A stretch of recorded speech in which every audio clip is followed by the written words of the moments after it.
वाहिगुरू जी का खालसा वाहिगुरू जी की फतेह। सब का स्वागत है जी। जिन्ने भी जुड़ चुके हो जी आया नू जी। अज सब तो पहला सारिਆਂ ਨੂੰ ऑल द बेस्ट ਜਿਹੜੇ ਬੱਚਿਆਂ ਨੇ पेपर देना। सो ਮੈਨੂੰ लगता भी पूरी तैयारी ਦੇ ਵਿੱਚ ਸਾਰੇ ਬੱਚੇ ਅੱਜ ਆਏ ਹੈ। आओ ਆਪੂ ਅਤੇ जल्दी जाप देन। ਅੱਜ ਦੀ ਆਪ ਦੀ ਸੇਵਾ ਲੈ ਰਹੇ ਨੇ ਜਸਕਰਨ ਕੌਰ ਜੀ, ਇੰਦਰਜੀਤ ਸਿੰਘ ਜੀ ਜੋਨ ਰਾਮਪੁਰਾ ਤੋਂ 14899 EPP नंबर 14899 EPP नंबर जी। इंदरजीत सिंह जी। वाहिगुरू जी का खालसा वाहिगुरू जी की फतेह जी। वाहिगुरू जी का खालसा वाहिगुरू जी की फतेह जी।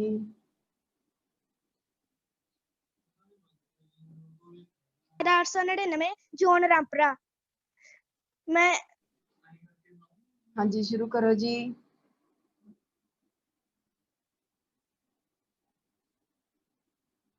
सतनाम करता पुरखो निर्वैर अकाल मूरत जुनी सैभंग गुर प्रसाद जप एक ओंकार। सतनाम करता पुरख निरभउ निर्वैर अकाल मूरत जुनी सैभंग गुर प्रसाद जप एक ओंकार। सतनाम करता पुरख निरभउ निर्वैर अकाल मूरत अजूनी सैभंग गुर प्रसाद जप। वाहिगुरु वाहिगुरु वाहिगुरु वाहिगुरु गुरु वाहिगुरु वाहिगुरु जी की फतेह। वाहिगुरू जी का खालसा वाहिगुरू जी की फतेह। हाँ जी बेटा जी बहुत बहुत धन्यवाद। गुरप्रसाद तक बोलना ते अजूनी सहभंग दो शब्द अलग अलग ने, अलग अलग मीनिंग ने, अलग अलग अर्थ है इसके। सो बहुत बहुत धन्यवाद जी। हुण आपां कीर्तन का आनंद माणदे हां। अज कीर्तन की सेवा लै रहे ने सिमरनजीत कौर जी अते सुखमणीप्रीत कौर जी, जिन्हां दा EPP नंबर 9602 ते 9604। सो जोन गुरदासपुर तो। हाँ जी बेटा जी। वाहिगुरु जी का खालसा वाहिगुरु जी की फतेह। शुरू करो जी। ऐसी प्रीत करो मन मेरे, ऐसी प्रीत करो मन मेरे। आठ पहर प्रभ जानो नेरे, आठ पहर प्रभ जानो नेरे। ऐसी प्रीत करो मन मेरे, ऐसी प्रीत करो मन मेरे। मन में सिमचो हर हर नाम, मन में सिमचो हर हर नाम। अनुदिन कीर्तन हर गुण गाम, अनुदिन कीर्तन हर गुण गाम। ऐसी प्रीत करो मन मेरे, ऐसी प्रीत करो मन मेरे। कहो नानक जाके निर्मल पाग, कहो नानक जाके निर्मल पाग। हर चरणी का मन लाग, हर चरणी का मन लाग। ऐसी प्रीत करो मन मेरे, ऐसी प्रीत करो मन मेरे। करो मन मेरे, करो मन मेरे। वाहिगुरु जी का खालसा वाहिगुरु जी की फतेह। वाहिगुरु जी का खालसा वाहिगुरु जी की फतेह जी। बहुत बहुत धन्यवाद जी। ऐसी प्रीत करो मन मेरे। वाहिगुरु जी नूं ਹਮੇਸ਼ਾ ਆਪਣੇ ਅੰਗ ਸੰਗ ਸਮਝਣਾ, ਅਨੁਭਵ ਕਰਨਾ ਕਿ ਵਾਹਿਗੁਰੂ ਜੀ ਮੇਰੇ ਨਾਲ ਹੈ, ਮੇਰੇ ਸਾਥ ਹੈ। ਸੋ ਅੱਜ ਦਾ ਆਪਣਾ ਪਹਿਲਾ ਸੈਸ਼ਨ ਲੈਣ ਜਾ ਰਹੇ ਹਾਂ ਜੀ। ਪਹਿਲਾ ਸੈਸ਼ਨ ਹੈ Ranjit Kaur ji, EPP number 15158, zone Firozpur ਤੋਂ ਜੀ, ਜਿਨ੍ਹਾਂ ਨੇ ਆਪਣਾ ਅਨੁਭਵ ਸ਼ੇਅਰ ਕਰਨਾ ਹੈ ਆਪਣੇ ਨਾਲ। ਰਣਜੀਤ ਕੌਰ ਜੀ, ਆਪਣਾ ਹੈਂਡ ਰੇਜ਼ ਕਰੋ, ਵੀਡੀਓ ਔਨ ਕਰੋ ਜੀ। ਹਾਂਜੀ, ਵਾਹਿਗੁਰੂ ਜੀ ਕਾ ਖਾਲਸਾ, ਵਾਹਿਗੁਰੂ ਜੀ ਕੀ ਫਤਿਹ। ਖਾਲਸਾ ਵਾਹਿਗੁਰੂ ਜੀ ਕੀ ਫਤਿਹ ਜੀ। ਹਾਂਜੀ ਜੀ, ਮੇਰਾ ਨਾਮ ਰਣਜੀਤ ਕੌਰ ਹੈ, EPP ਨੰਬਰ 15158, ਫਿਰੋਜ਼ਪੁਰ ਤੋਂ ਜੀ। ਜੀ, ਮੈਂ ਅੱਜ ਤੁਹਾਡੇ ਨਾਲ ਸਾਰਿਆਂ ਨਾਲ ਮੇਰੇ ਜਪਜੀ ਸਾਹਿਬ, ਸ਼੍ਰੀ ਸਹਿਜ ਪਾਠ ਸਾਹਿਬ ਦੇ ਕੁਝ ਐਕਸਪੀਰੀਅੰਸ ਸ਼ੇਅਰ ਕਰਨਾ ਚਾਹੁੰਦੀ ਹਾਂ, ਤੇ ਉਸ ਤੋਂ ਬਾਅਦ ਮੇਰੀ ਲਾਈਫ ਵਿੱਚ ਜੋ ਪ੍ਰੋਬਲਮਸ ਆਈਆਂ, ਪਰਮਾਤਮਾ ਨੇ ਉਹਨਾਂ ਦਾ ਹੱਲ ਕਿਵੇਂ ਕੀਤਾ, ਇਹ ਸਾਰੀਆਂ ਗੱਲਾਂ ਸ਼ੇਅਰ ਕਰਨਾ ਚਾਹੁੰਦੀ ਹਾਂ ਜੀ। ਜੀ, ਮੈਂ ਪਹਿਲਾਂ ਸ਼ੁਰੂ ਕਰਾਂਗੀ ਜੀ। ਜਦੋਂ ਮੈਂ 10ਵੀਂ ਕਲਾਸ ਵਿੱਚ ਸੀ, ਉਦੋਂ ਦੀ ਗੱਲ ਹੈ। ਉਦੋਂ ਮੇਰੇ ਪਾਪਾ ਬਹੁਤ ਬਿਮਾਰ ਰਹਿੰਦੇ ਸੀਗੇ, ਤੇ ਘਰ ਅਸੀਂ ਚਾਰੋਂ ਭੈਣ ਭਰਾ ਸਟੱਡੀ ਕਰਦੇ ਸੀਗੇ, ਤੇ ਸਰਕਾਰੀ ਸਕੂਲ ਵਿੱਚ ਕੀਤੀ ਹੈ ਜੀ ਚਾਰਾਂ ਨੇ। ਤੇ ਉਸ ਤੋਂ ਬਾਅਦ ਅੱਗੇ ਸਟੱਡੀ ਕਰਨ ਵਾਸਤੇ ਸਾਡੇ ਪਿੰਡ ਤੋਂ 4-5 ਕਿਲੋਮੀਟਰ ਦੀ ਦੂਰੀ ਤੇ ਇੱਕ ਸਕੂਲ ਸੀਗਾ, ਗਰਲ ਸਕੂਲ, ਉੱਥੇ ਜਾਣਾ ਸੀਗਾ। ਤੇ ਉੱਥੇ ਜਾਣ ਵਾਸਤੇ ਵੈਨ ਦਾ ਕਿਰਾਇਆ, ਬਾਕੀ ਉੱਥੋਂ ਦੀ ਫੀਸ, ਸਾਰਾ ਕੁਝ ਬਹੁਤ ਜ਼ਿਆਦਾ ਸੀਗਾ, ਜੋ ਹੈਂਡਲ ਨਹੀਂ ਸੀ ਕਰ ਸਕਦੀ ਫੈਮਿਲੀ। ਤੇ ਪਾਪਾ ਇੰਨੇ ਜ਼ਿਆਦਾ ਬਿਮਾਰ ਰਹਿੰਦੇ ਸੀ ਕਿ ਉਹ 3-4 ਮਹੀਨੇ ਉਦੋਂ ਬੈੱਡ ਤੇ ਸੀਗੇ। ਤੇ ਉਹਨਾਂ ਨਾਲ ਜਦੋਂ ਵੀ ਗੱਲ ਹੁੰਦੀ ਸੀਗੀ, ਜਦੋਂ 10th ਵਿੱਚ ਸੀ, ਡੈਡੀ ਉਦੋਂ ਹਮੇਸ਼ਾ ਇਹੀ ਕਹਿੰਦੇ ਸੀਗੇ ਕਿ ਨਹੀਂ, ਮੈਂ ਨਹੀਂ ਪੜ੍ਹਾ ਸਕਦਾ, ਜਾਂ ਮੈਂ ਤੁਹਾਡਾ ਖਰਚਾ ਚੱਕ ਸਕਦਾ ਚਾਰਾਂ ਭੈਣ ਭਰਾਵਾਂ ਦਾ, ਤੇ ਜਾਂ ਫਿਰ ਮੈਂ ਤੁਹਾਡੀ ਸਟੱਡੀ ਦਾ ਚੱਕ ਸਕਣਾ, ਜਾਂ ਘਰ ਚਲਾ ਸਕਣਾ। ਸੀ 8 ਫੈਮਿਲੀ ਮੈਂਬਰ ਸੀਗੇ, ਤੇ ਪਾਪਾ ਇਕੱਲੇ ਕਮਾਉਣ ਵਾਲੇ ਸੀਗੇ, ਤੇ ਬਿਮਾਰ ਵੀ ਕਾਫੀ ਰਹਿੰਦੇ ਸੀ। ਉਹਨਾਂ ਨੂੰ 15-16 ਸਾਲ ਪੁਰਾਣੀ ਸਾਹ ਦੀ ਪ੍ਰੋਬਲਮ ਹੈ, ਹਾਲੇ ਵੀ ਹੈ। ਤੇ ਉਹਨਾਂ ਦਾ ਹਮੇਸ਼ਾ ਇੱਕ ਹੀ ਜਵਾਬ ਹੁੰਦਾ ਸੀਗਾ। ਬਹੁਤ ਵਾਰੀ ਗੱਲ ਹੋਈ, ਹਮੇਸ਼ਾ ਇੱਕ ਹੀ ਜਵਾਬ ਹੁੰਦਾ ਸੀਗਾ। ਉਸ ਤੋਂ ਬਾਅਦ 10th ਕਲਾਸ ਵਿੱਚ ਫਿਰ ਕੋਈ ਰਾਹ ਨਹੀਂ ਦਿਸਿਆ ਕਿ ਸ਼ਾਇਦ ਅਸੀਂ ਪੜ੍ਹ ਪਾਵਾਂਗੇ, ਕੋਈ ਉਮੀਦ ਨਹੀਂ ਸੀ ਹੈਗੀ ਕਿ +2 ਵੀ ਕਰ ਪਾਵਾਂਗੇ। ਤੇ ਉਸ ਤੋਂ ਬਾਅਦ ਪ੍ਰਮਾਤਮਾ ਅੱਗੇ ਹਮੇਸ਼ਾ ਹੀ ਅਰਦਾਸ ਹੁੰਦੀ ਸੀ। ਉਦੋਂ ਮੈਂ ਜਪਜੀ ਸਾਹਿਬ ਤੇ ਰਹਿਰਾਸ ਸਾਹਿਬ ਦਾ ਪਾਠ ਹਮੇਸ਼ਾ ਰੋਜ਼ ਕਰਦੀ ਹੁੰਦੀ ਸੀ, ਤੇ ਸ਼ਾਮ ਸਵੇਰ ਇੱਕੋ ਹੀ ਅਰਦਾਸ ਕਰਨੀ ਕਿ ਪ੍ਰਮਾਤਮਾ ਜਿਵੇਂ ਮਰਜ਼ੀ ਕਰੋ, ਜੋ ਮਰਜ਼ੀ ਕਰੋ, ਮੈਨੂੰ ਨਹੀਂ ਪਤਾ, ਮੈਂ ਤਾਂ ਅੱਗੇ ਪੜ੍ਹਨਾ ਹੀ ਪੜ੍ਹਨਾ ਹੈ, ਜੋ ਮਰਜ਼ੀ ਕਰੋ, ਕੋਈ ਵੀ ਰਾਹ ਬਣਾਓ, ਪਰ ਮੈਂ ਘਰੇ ਨਹੀਂ ਬੈਠਣਾ ਚਾਹੁੰਦੀ। ਫਿਰ ਉਹਨਾਂ ਨੇ ਪਤਾ ਨਹੀਂ ਕੀ ਕਿਸ ਟਾਈਮ ਮੇਰੀ ਅਰਦਾਸ ਸੁਣ ਲਈ, ਤੇ ਫਿਰ ਸਾਡੇ ਸਕੂਲ 6 ਮਹੀਨੇ ਹਾਲੇ 10th ਦੇ ਬਾਕੀ ਸੀ, ਸਾਡੇ ਨਿਊ ਹੈਡ ਮਿਸਟਰਸ ਆਏ, ਤੇ ਉਹਨਾਂ ਨਾਲ ਕਾਫੀ ਸਾਂਝ ਪੈ ਗਈ। ਉਹਨਾਂ ਨੇ ਬਹੁਤ ਸਾਰੀਆਂ ਗੱਲਾਂ ਕੀਤੀਆਂ, ਤੇ ਉਹਨਾਂ ਨੇ ਇੱਕ ਦਿਨ ਮੈਨੂੰ ਕਿਹਾ ਕਿ ਬੱਚੇ, ਜੇ ਤੁਹਾਨੂੰ ਕਦੀ ਵੀ ਕੋਈ ਪ੍ਰੋਬਲਮ ਹੋਵੇ, ਤੁਸੀਂ ਮੇਰੇ ਨਾਲ ਹਰ ਗੱਲ ਸ਼ੇਅਰ ਕਰਨੀ ਹੈ, ਜੋ ਵੀ ਤੁਹਾਨੂੰ ਸਟੱਡੀ ਪੱਖੋਂ ਜੇ ਕੋਈ ਲੋੜ ਹੁੰਦੀ ਹੈ, ਤੁਸੀਂ ਮੇਰੇ ਨਾਲ ਕਰਨੀ। ਫਿਰ ਇੱਕ ਦਿਨ ਜਦੋਂ ਪੇਪਰ ਨੇੜੇ ਆ ਗਏ, ਮੈਂ ਇੱਕ ਦਿਨ ਸੋਚਿਆ ਚਲੋ ਮੈਮ ਨਾਲ ਇੱਕ ਵਾਰੀ ਗੱਲ ਕਰਦੀ ਹਾਂ। ਮੈਂ ਉਹਨਾਂ ਨਾਲ ਗੱਲ ਕੀਤੀ, ਤੇ ਮੈਮ ਨੇ ਬੜੇ ਪਿਆਰ ਨਾਲ ਗੱਲ ਸੁਣੀ, ਗੱਲ ਮੇਰੇ ਨਾਲ ਕੀਤੀ। ਮੈਂ ਮੈਮ ਨੂੰ ਕਿਹਾ ਕਿ ਮੈਮ, ਮੇਰੇ ਘਰ ਦੇ ਅੱਗੇ ਪੜ੍ਹਾ ਨਹੀਂ ਸਕਦੇ, ਡੈਡੀ ਕਾਫੀ ਬਿਮਾਰ ਰਹਿੰਦੇ ਨੇ, ਤੇ ਘਰ ਦਾ ਖਰਚਾ ਹੀ ਮਸਾਂ ਬੜੀ ਮੁਸ਼ਕਿਲ ਨਾਲ ਚੱਲਦਾ ਹੈ। ਤੇ ਫਿਰ ਮੈਮ ਨੇ ਕਿਹਾ ਕਿ ਚਲੋ ਠੀਕ ਹੈ, ਮੈਂ ਤੁਹਾਡੀ +1 +2 ਦੀ ਸਾਰੀ ਸਟੱਡੀ ਮੈਂ ਕਰਵਾਵਾਂਗੀ, ਸਾਰੀ ਤੁਹਾਡੀ ਜ਼ਿੰਮੇਵਾਰੀ ਮੇਰੀ।